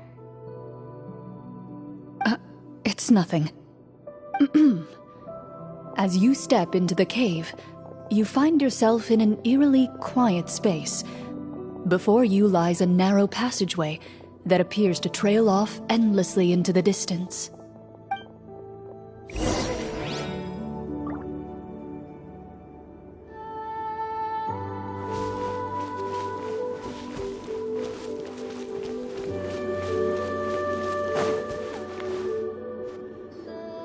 Wow, this must be where the treasure is hidden. But this door is blocking our way in. It almost looks like it's been here for quite some time. I've got to hand it to the tabletop troupe. They really went all out with the props. Huh. What have we got down here? A kind of mechanism connected to the door? It looks like we might have to arrange it into a certain pattern. A pattern on a stone door. That's something Master mentioned before. Is something wrong, Clorinde? After a long, difficult journey, you finally arrive at the location indicated by your map. It appears to be an ancient site of some sort, where treasure likely awaits. Your surroundings are exceedingly quiet and serene, as if the secret that slumbers here has never once been disturbed. If you listen closely, you can almost convince yourself you can hear the sound of its calm, gentle breathing. That description makes Paimon feel kinda bad for disturbing this place. We're doing this for the sake of the people, to free them from the evil sorcerer. I say it's time for this treasure to once again see the light of day. Linny's right. We need to keep going. The future of the kingdom depends on it. The next part of the story requires us to solve the puzzle, right? Let's start exploring the area. Yes, that should be fine. Something feels off about all this. Guess I'll just have to improvise.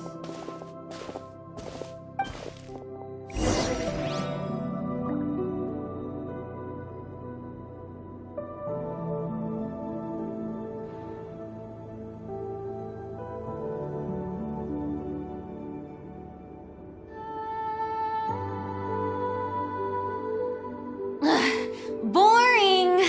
Isn't there anything else more interesting to do?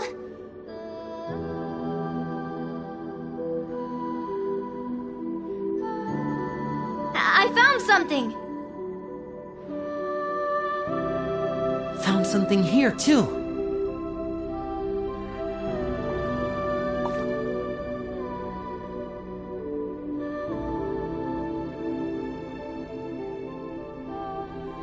Same here.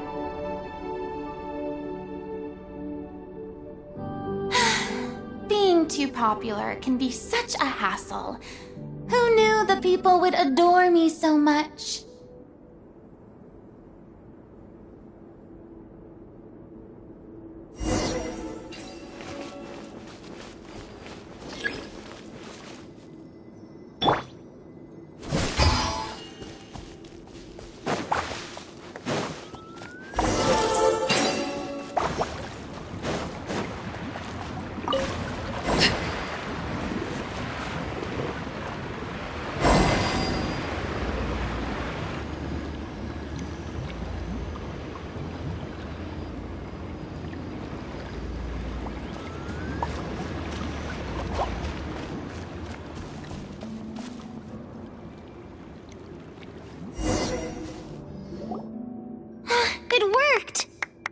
Something just appeared.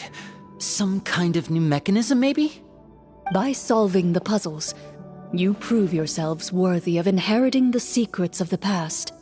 At the end of each puzzle, you're rewarded with With? a key.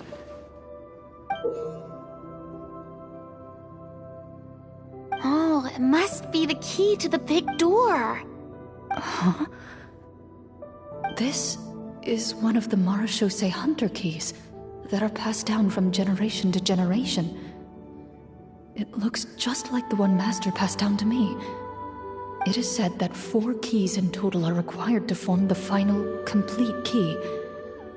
And it seems like we just collected 3 of them. That must mean... Huh? What's wrong? You hear a few strange noises. Suddenly, all the torches in the ruin go out at once. Huh? What's going on? Did we fall into another trap? For the sake of immersion, please close your eyes, everyone. Without the torches, the space is now completely dark, and you cannot see anything.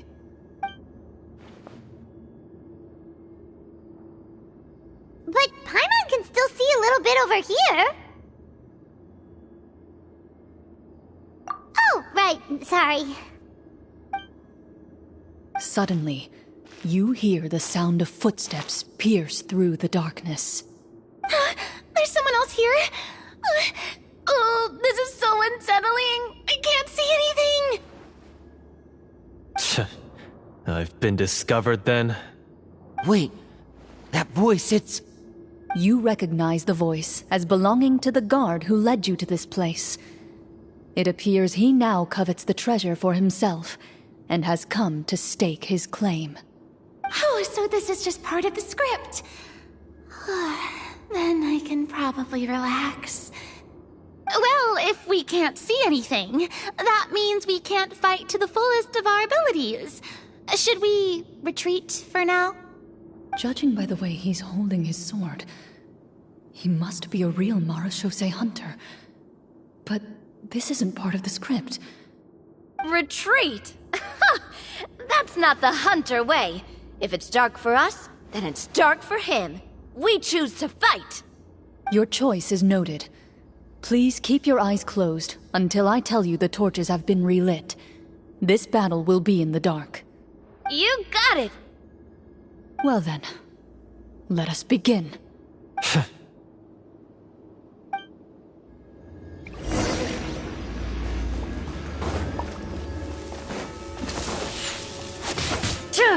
Ready. I'd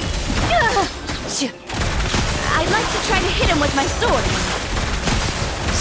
Your strike is successful. Ha! You're facing... Is he still standing? Couldn't it... Is it over? Can we open our eyes now? The enemy is strong and relentless, but the battle is nearing its end. The torches have not been relit. What about now? Final strike. Ha!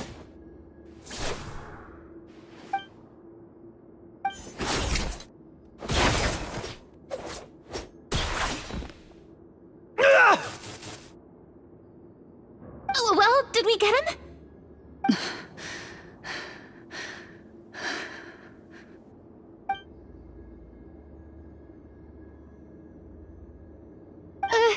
Clorinde? Warm fire flickers across the walls once more. Your vision is now clear. In an impressive display of courage, the 4 of you successfully defeat the uninvited guest. That look in his eyes. It's like he became an entirely different person as soon as I defeated him. Huh? Mr. Florian? Oh, wait. We're supposed to be role-playing. I should stay in character. Speak your name, guard. Why did you lead us here just to betray us? Is this treasure really more important to you than bringing peace to the kingdom? What kingdom? What peace? Those were nothing but lies! I, Florian, am a true Marechaussee hunter, descended from hunters of ages past. So he's also using his real name. Or, wait, was that the name of his character from the very beginning? Then I'm even more confused. If you truly are a Marechaussee hunter, shouldn't you want to help us just like you said before? Shouldn't we fight together for the sake of the people? What do you know? In this day and age, there's no glory to be had as a Marechaussee hunter. What's that supposed to mean? My skills were passed down to me by my father. We lived a life of obscurity in the remote wilderness. Still, he devoted everything he had to being a Marechaussee hunter. And what did he get in return? A life of poverty and pain. In a world that forgot all about him. When he died, not a single person came to mourn his passing. The Marechaussee hunters were the ones who saved this city. We're heroes. We deserved more recognition and respect than this. Is he talking about how no one in the capital seems to remember the hunters and their legacy? I didn't expect the script to contain this level of social criticism. So that's why you want to take the treasure for yourself? You feel like you're owed fame and wealth? If you already knew where the treasure was located, why didn't you just come down here and take it? Because I still needed the final key. Only a true Marechaussee hunter is capable of passing through this final door. As someone who sought to hurt others for his own gain, Florian lost that right long ago. Okay, but what is this treasure anyway? We've got all the keys, right? So can we just go in and take a look? You're sure you want to go in? We've been talking about it for so long, of course we want to see what's inside! And we've already defeated Florian, right? So he won't try to take it from us anymore. Pesky brats. Watch yourself. Then let's open the door together. All right. Your choice of action is confirmed.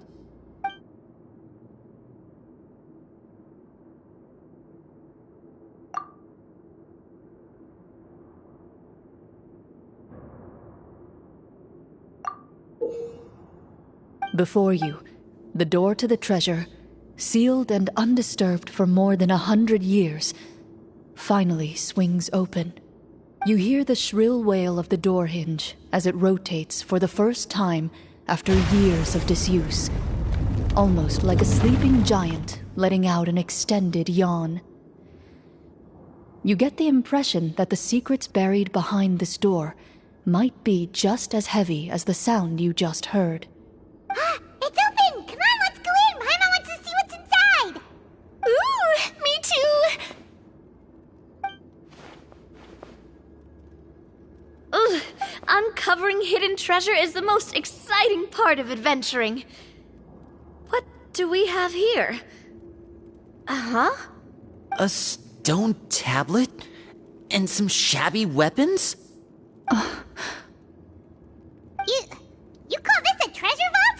Looks more like an abandoned warehouse! Maybe the troop ran out of budget at the end? They provided a super immersive experience at the beginning only to drop the ball at the most important part? They could have at least filled this place with cardboard mora or something! Wait, I get it now. Paimon, this is the real Marechaussee hunter treasure.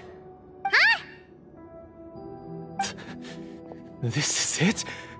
The Marechaussee hunter treasure is just a stone slab and some broken swords? I can't believe it. I refuse to believe it!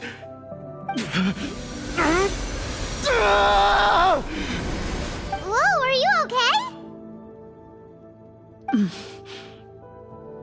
The Marechaussee hunter before you appears to suffer a serious mental breakdown. He needs to leave the room for a moment to collect himself. One of you seems to understand the significance of the treasure already. If the rest of you wish to follow suit, you may remain here in the meantime and explore your surroundings.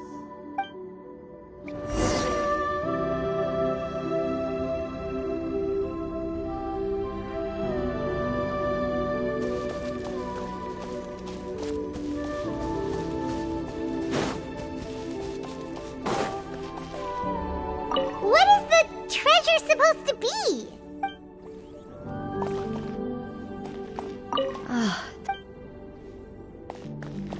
The old and broken weapon. Walter.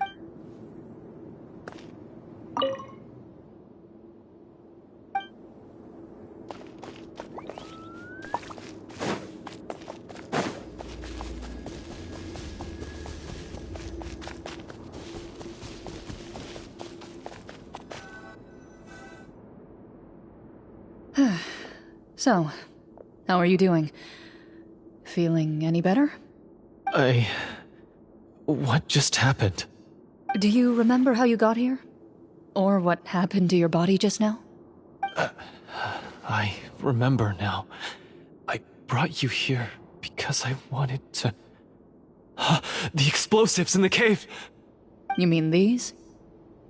Huh? How did you... I could tell something was off the moment I stepped into this cave, so I kept an eye out. I've already dismantled the whole thing. So the strongest champion duelist in all of Fontaine saved the day once again. Guess I shouldn't be surprised. It would seem your skills as a Marechaussee hunter are as sharp as ever. I deserve some answers, don't you think? Tell me why you wanted to lure me here. Everything you said earlier sounded like the truth. Luckily, your monologue was dramatic enough to convince my friends you were just role-playing. I don't know. I just always felt like there was something in my heart that didn't belong to me. Something agitated and angry. Who knows? Maybe it was my own anger all along. I could never really tell. The feelings about my father and the other Marechaussee hunters are real. It just wasn't fair. I was angry, bitter that no one remembered them or praised their accomplishments. I don't know when it started, but at some point, my anger came to completely consume me. At that point, I remembered the legend my father used to tell me. The one about the treasure.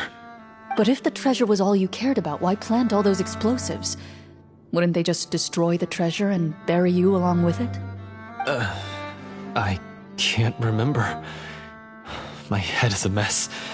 It felt like there was this voice telling me to eliminate the hunters, but now it's gone. From your description, I suspect you were dealing with a devorator. Devorator? Oh, your master... your father, I mean. Never talked about it? It was a kind of monster that was active several centuries ago. No, I've heard of it. I'm just not sure why you suddenly... Wait, it can't be. The seal! The seal? My family has served as Marechaussee hunters for many generations. But the title and swordsmanship weren't the only things passed down over our line. There was a seal as well. My father instructed me to always watch over that seal and maintain it regularly. He said it had been passed down over a truly ancient age, and protecting it was our clan's most important duty. But I neglected that duty after he died. I finally decided to come down and check on it one day, and that's where my memories become fuzzy. The Devorator would be a formidable adversary for any mortal being, even ones as capable as the Hunters. If you lacked the power to completely destroy it, you could easily fall prey to its influence and corruption. In light of this, some Marechaussee hunters chose to seal the Devorator away, in the hopes that a permanent solution would come with the passage of time. I heard it has the power to amplify the obsessions and desires in people's hearts, to the point where they overtake you entirely. It would seem I'm not just lacking in skill with a blade, but in mental fortitude as well. And yet, you were able to retrieve 3 of the 4 keys. If I remember correctly, each was entrusted to a respected and capable hunter. How did you manage it? One of them belonged to my father. The second I stole from a different hunter. And the third... was one that I snatched while the person was on the way home from the tavern. I nearly died in that alley. I know just how strong you are. It's as clear as day to everyone in Fontaine. I observed you from dusk to dawn, but could never find any opportunity to sneak up on you. I never even saw you drink a single glass of liquor. The only way I could think to obtain that last key was to lure you here using your hobby, and then... Oh, I get it now. That monster, it wanted to bury you here alongside the treasure. I won't comment on anything else, but the script was good. Well, I did pour my heart and soul into it. The stories my father used to tell me about the glory of the heroic Marachose hunters and how they came to be forgotten. It's more than just a story. Huh? You're proud to be a hunter. You're still holding onto that part of yourself, no matter how small. I have done so many despicable things. I have nothing to be proud of. Then explain the purpose of the evil sorcerer in your story. Huh? Isn't he the true antagonist? The one who sought nothing but his own gain, and used the people as pawns to attain it? In your heart of hearts, he was the one you truly wanted to defeat. But I've already tainted my sword. I no longer have any right to... Wake up, Florian. Remember how you introduced yourself earlier. Do you really think the hunters acted out of a desire for honor and glory? Or to be loved and acknowledged by the people? What did your father teach you about our order? You do not wield your sword for yourself, but to protect those you serve. There's nothing special about a blade. It's the intentions of the wielder that matter above all else. Do you still not understand? Even after seeing the treasure for yourself? The contents of that room, they represent the true legacy the hunters left behind. You're right. I am a Marachose hunter. It's time for me to redeem, no, to finally serve the people I vowed to protect all along. I wouldn't be so quick to push aside the need for redemption. I know. That's a charge I won't bother to defend myself against. Good. Then, come with me, and help me see the script through to the end. Huh? See the script through to the end? But there's no more script left. Never finished it, huh? No, I mean, I wrote the script with the sole purpose of luring you all here. There was no reason to write beyond this point. Then we'll just have to keep writing it. The evil sorcerer still needs to be defeated. You mean the Devorator? Are you saying I have to make up the rest of the script as we go along? Is that really so hard? You've already written most of it. Surely you can write an ending where the hunters win and justice prevails. I'll be there to help you too. You aren't afraid your party will fall into danger? I know what my friends are capable of, and they're all quite skilled. Besides, I need their help. Then, are you going to tell them the truth about all this? I don't intend to spoil the fun. Sometimes, protecting dreams and fantasies is more important than exposing the truth. Don't you think?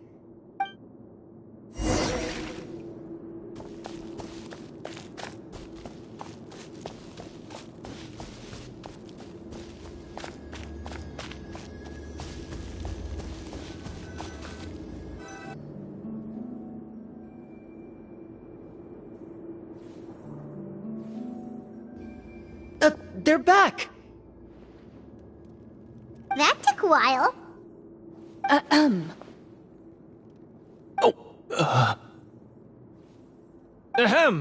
My fellow Marachose hunters, please forgive me, for I have sinned. Tone it down. Sorry. After crossing swords with you and witnessing your courage in battle, I've rediscovered my true self and regained my pride as a Marachose hunter. Oh, do I smell a redemption arc? I confess, I was brainwashed by the evil sorcerer. He asked me to lure you here so he could bury you in this cave. That little... Wait, you're saying all of that wasn't you, but the evil sorcerer? That's right. He's adept at manipulating the hearts and minds of the people. I fell under his influence because I did not possess a strong enough sense of will.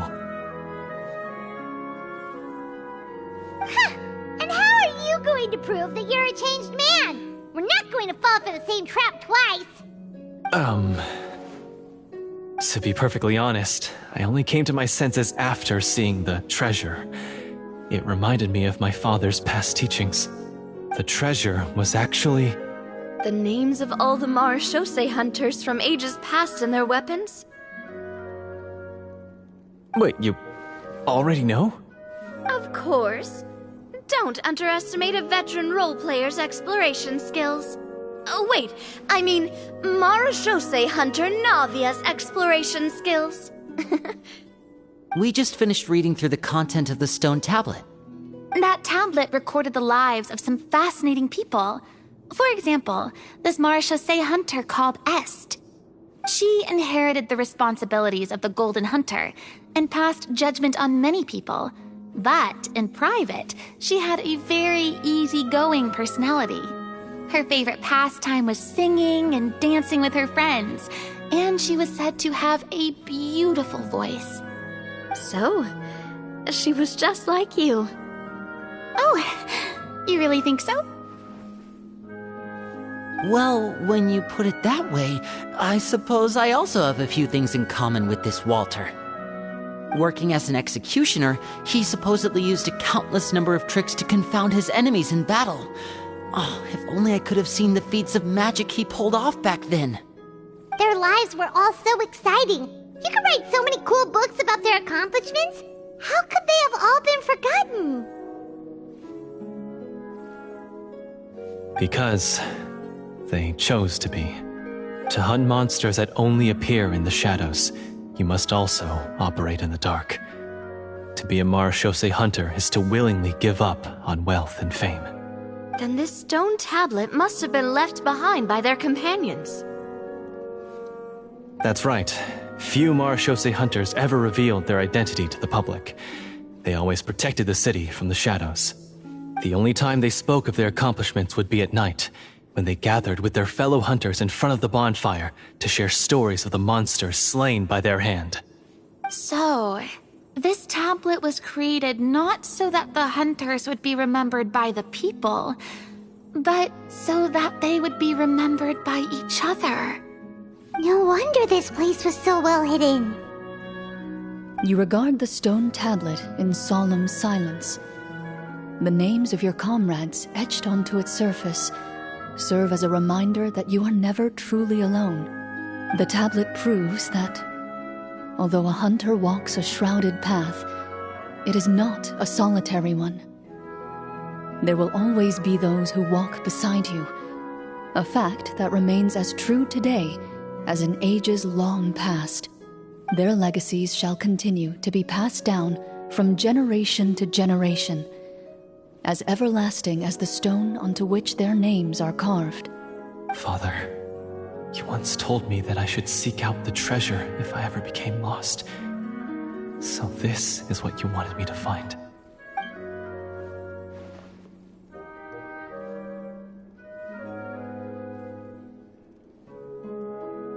Thank you, my friend. You are very kind. I implore you, everyone, please give me a chance to make up for all I've done. Allow me to fight alongside you and defeat the evil sorcerer that threatens the peace and prosperity of everyone in this kingdom. Well, I say we let you join. Sounds good to me too. Everyone makes mistakes. What matters is what you do to make up for them. I have no objections, but... Mr. Florian, do you even know how to defeat the evil sorcerer? When he took over my mind, I gained some insight into his thoughts.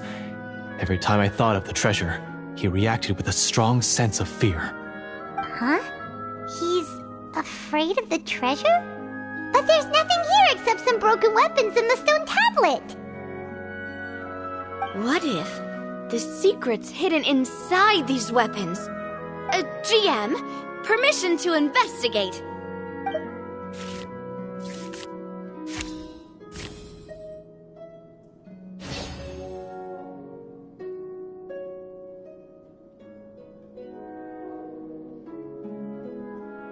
At first glance, the weapons appear absolutely ordinary. But as you observe them, you notice a faint energy emanating from within. These blades have slain countless monsters. Though it's been a long time since they were used in battle, their edges remain sharp, as if they're simply waiting for the next worthy hunter to carry on their legacy. So basically, take these with us, right? I'll take this weapon, since it used to belong to Est. Maybe it'll find comfort in being held by someone who appreciates the arts. Ah, good idea. I'll take Mr. Walter's bow then, from one archer magician to another.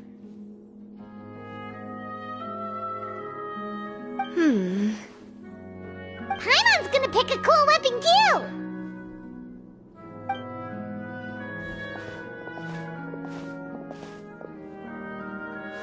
As you grip your weapons, you can almost feel the will of past hunters coursing through your being. It's a feeling of courage, determination, a silent vow passed down from generation to generation that says, eradicate the monsters, no matter the cost.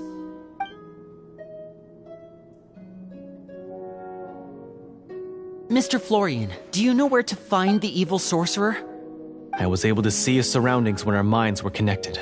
I believe he's currently hiding out at the church in the kingdom. We must be extremely careful. He's spent so long living among monsters that he's now taken the form of one. He will not be easily defeated. Then why don't we explore some more and try to find some higher level gear? We don't want to just fight him and lose, right?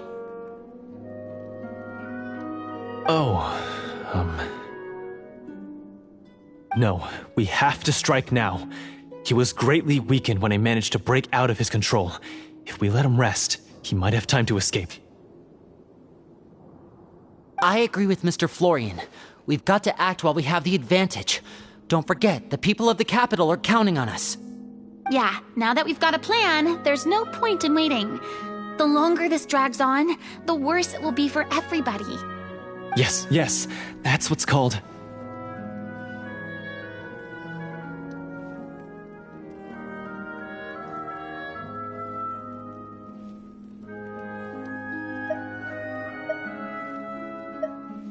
Yes, that's exactly right. Alright, you've persuaded Paimon. Mr. Florian, please lead the way. Of course. Follow me. He had to set up so many scenes today, and now he has to join in for this last part. I really don't envy his job. Finally, you decide to slay the evil sorcerer and bring peace back to the kingdom once and for all. As you walk away, you feel the gaze of the stone tablet at your back, as if all the hunters of the past are wishing you success in the battle ahead and awaiting your triumphant return.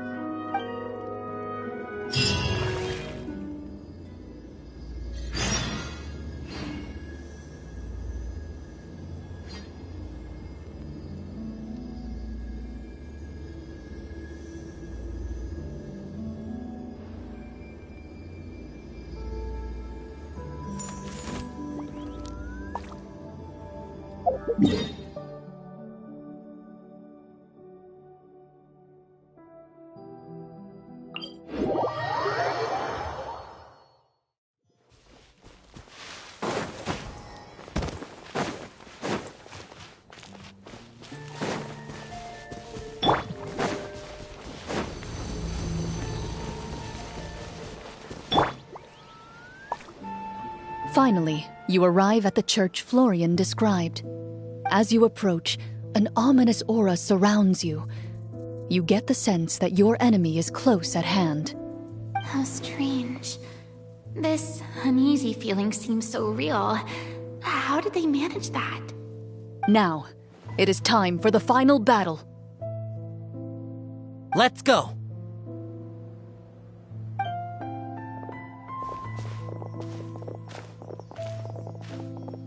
Florian, wait. What's wrong? I think you should wait outside. You've already been corrupted by the Devorator once. It could easily re-enter your mind and take control of your body. I don't think it's a good idea for you to be this close. If it corrupts you again, It's possible you might take on a new form entirely. That's exactly why I have to go. Why I should be at the very front. You mean... Yes. I intend to lure it into my body. That's too risky. If things get out of hand, I might have to kill you. Do you understand how dangerous this is? I understand, but if I do this, you'll have a clear and visible target. The Devorator will have a hard time passing up a chance to enter a body it knows how to control. You won't have to worry about any of your friends being taken over. You're not like me, Miss Clorinde. You're a just and powerful Marechaussee hunter. The monster broke free due to my error. It's only right that I shoulder the responsibility for its destruction. This is... something that I have to do. Consider it a duel to restore my honor. My only request is that you give it your all.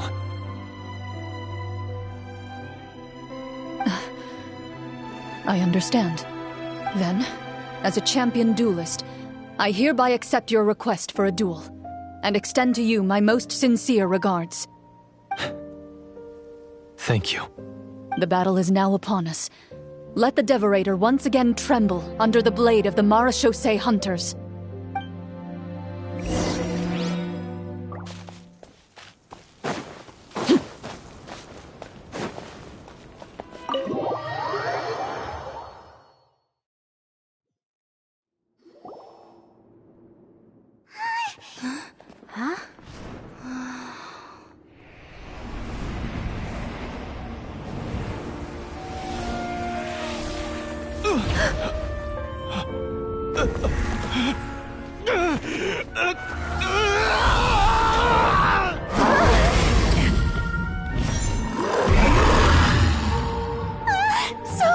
So lifelike!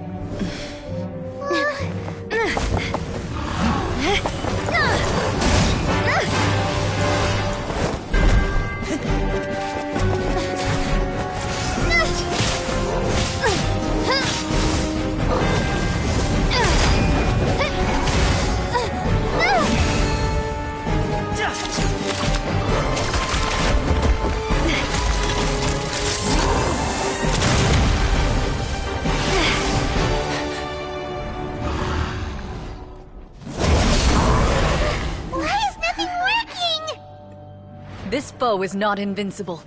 You hold the treasure. The power to defeat it in your own 2 hands. The treasure? You mean... The names! It's the Marechaussee hunters' names! How are we supposed to... You forget, Paimon? There's still one skill we saved until the very end. Hunters fight not for fame, but to aid the people whenever they are summoned. Walter the Marechaussee Hunter, master of 1,000 tricks, executioner of the Phantom Hunters, I call for aid! Est, the Marechaussee Hunter, inheritor of Cassiodor's will, judge of the Shadow Hunters. Answer my call!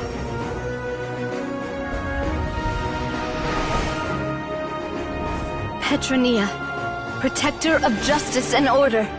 The hunter I respect the most. Thank you for saving my friend, the best one I'll ever know.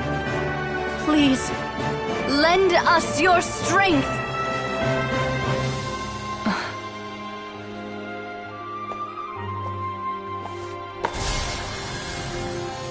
We have come to answer your summons.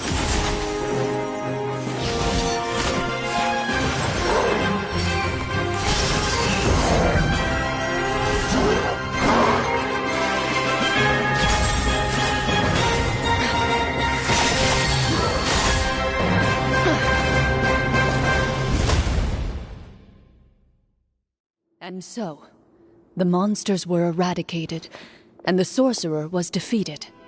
Peace soon returned to the capital. Those in the court, manipulated by the sorcerer, also recognized the errors of their ways. Some remembered the names of the heroes who saved their kingdom, but others simply continued their lives none the wiser. Such is the story of the Marechaussee Hunters. They pursue the phantoms in the darkness and exterminate all who pose a threat. They will always protect the city and those within it, even should all memory of their accomplishments be forgotten by the very people they serve. I am assuming we've finally reached the end of the script. Yes, you've reached one of the better endings. It's a pretty solid story overall. I thought it was just an ordinary adventure at first, but the further we got into it, the more impressed I became with the production and the plot. That final battle especially. All the effects were super realistic. Oh, right. Yeah, totally. That's a really good point. I never expected the weapons we picked up from that vault would have that kind of effect. Yeah, mine nearly scared the daylights out of me when it started glowing. I took a good look at it after we got out, but I don't think it ever lit up again. Oh, we should probably give these props back, right? I'll just leave mine here. Did you have a good time? Of course. Let me know if another script like this comes around. Sure, no problem. Then I'll head back for now. I think I need some time to fully digest everything that just happened. Once Mr. Florian is awake, please pass on my regards to him. He must be extremely exhausted to have passed out cold like that. You're right. He's had a lot to deal with. Well, see you all some other time. Toodaloo!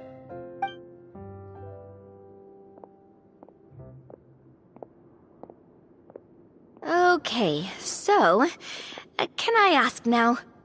I think it should be fine, yeah. What in the world was going on back there? So you saw through all of that?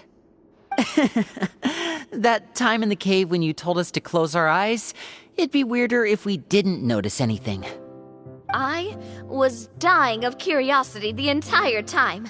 I mean, you did a pretty bang-up job of pretending nothing had gone wrong.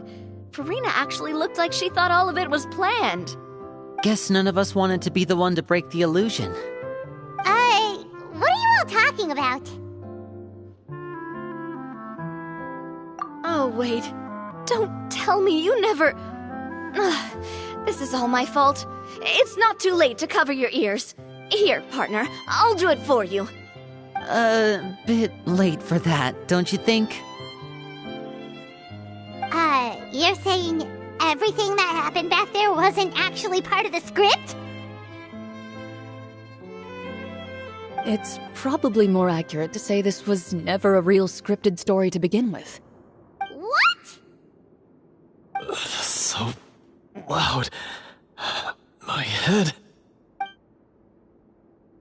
Hey, you! Get up right now and explain yourself! No shaking, please! Oh, my head.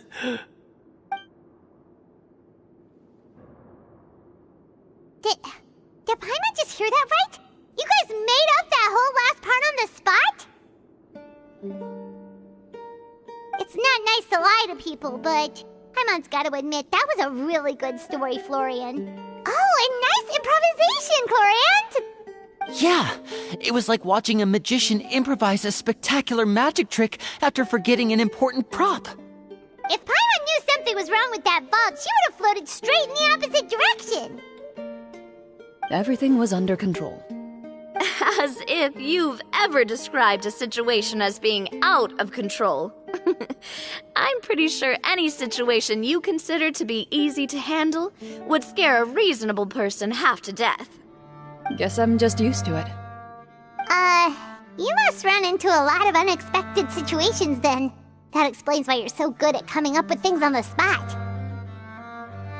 As for you, Florian... I know there's no excuse for what I did. I'll turn myself into the guards at once, confess my crimes, and accept any punishment that comes my way. I would say you've already suffered more than enough. What? You may have been blinded by fame and fortune in the beginning, but your actions during the final battle had proven you to be a true Marechaussee hunter. You'll be far more used to the city above ground than below. Your job as a hunter is more important. But...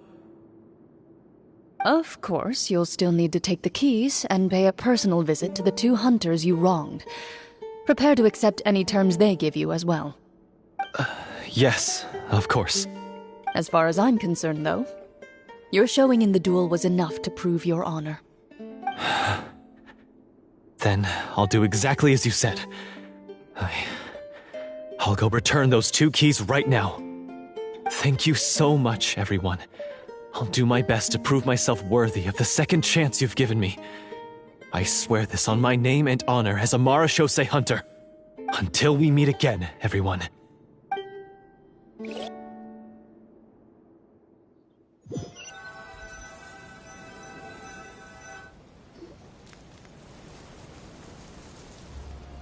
Speaking of Marashosei hunters, what should we do about the treasure in that cave?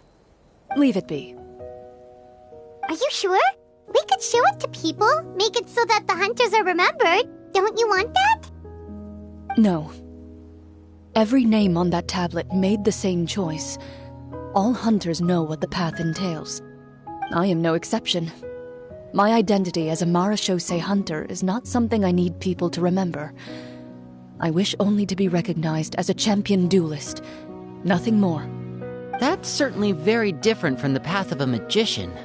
Still, I admire your decision. Wait! Paimon just remembered something. If there were no special effects involved, why did our weapons begin to glow during the battle? That's because the Marashosei hunters of ages past would often imbue their weapons with special enchantments to suppress the monsters. Whenever a monster was nearby, their weapons would start to glow. Oh, so that's why they had an effect on that guy near the end. I really thought the summons were doing all the work. Well, I'm sure the summons were a part of it too. Oh? How so? This particular devorator probably hailed from the same era as the hunters we saw in the room. The names you recited all belonged to the bravest hunters. Countless monsters fell to their blades. That's likely why the devorator visibly reacted when you said them out loud. So the names held the power all along! Navia. Everything you said during your summon. Huh? Oh, I meant what I said.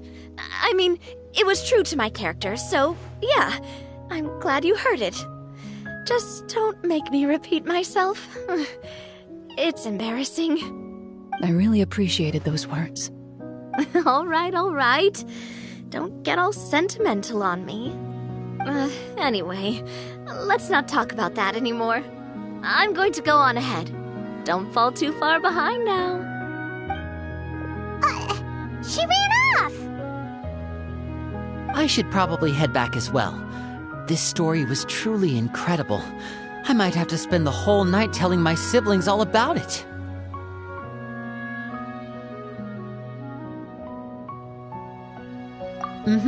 Goodbye.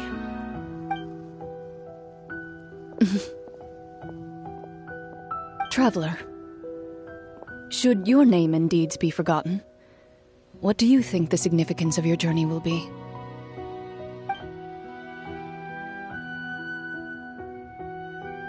I suppose the significance would be the journey itself and the world we helped create.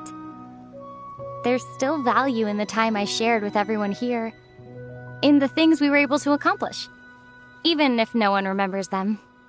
A great answer. I'll remember it.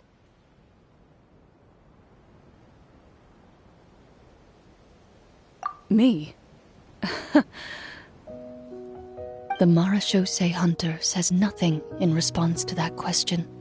Perhaps her answer lies in her silence. An unspoken vow left to echo through the night.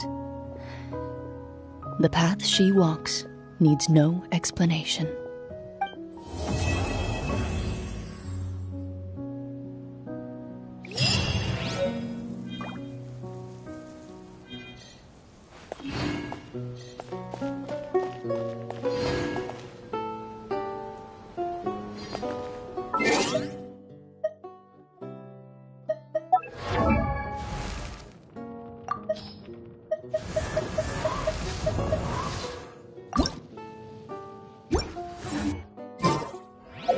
Illusion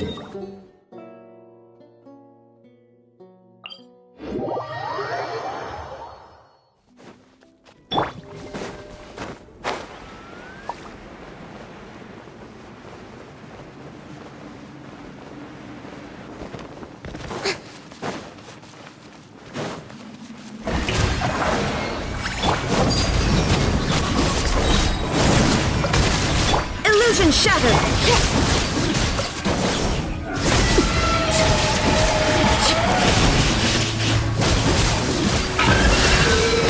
Everlasting as the moon! Transfixed!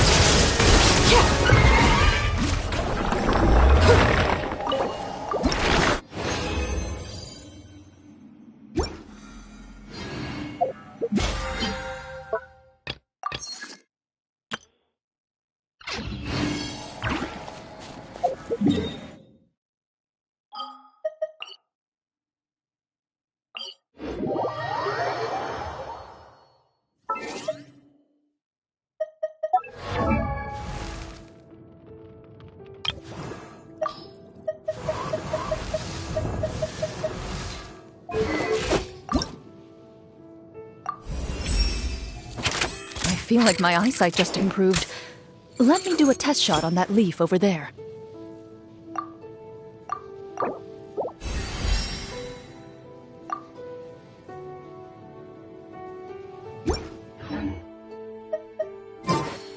What could the children be up to? Never mind. Let them do as they please.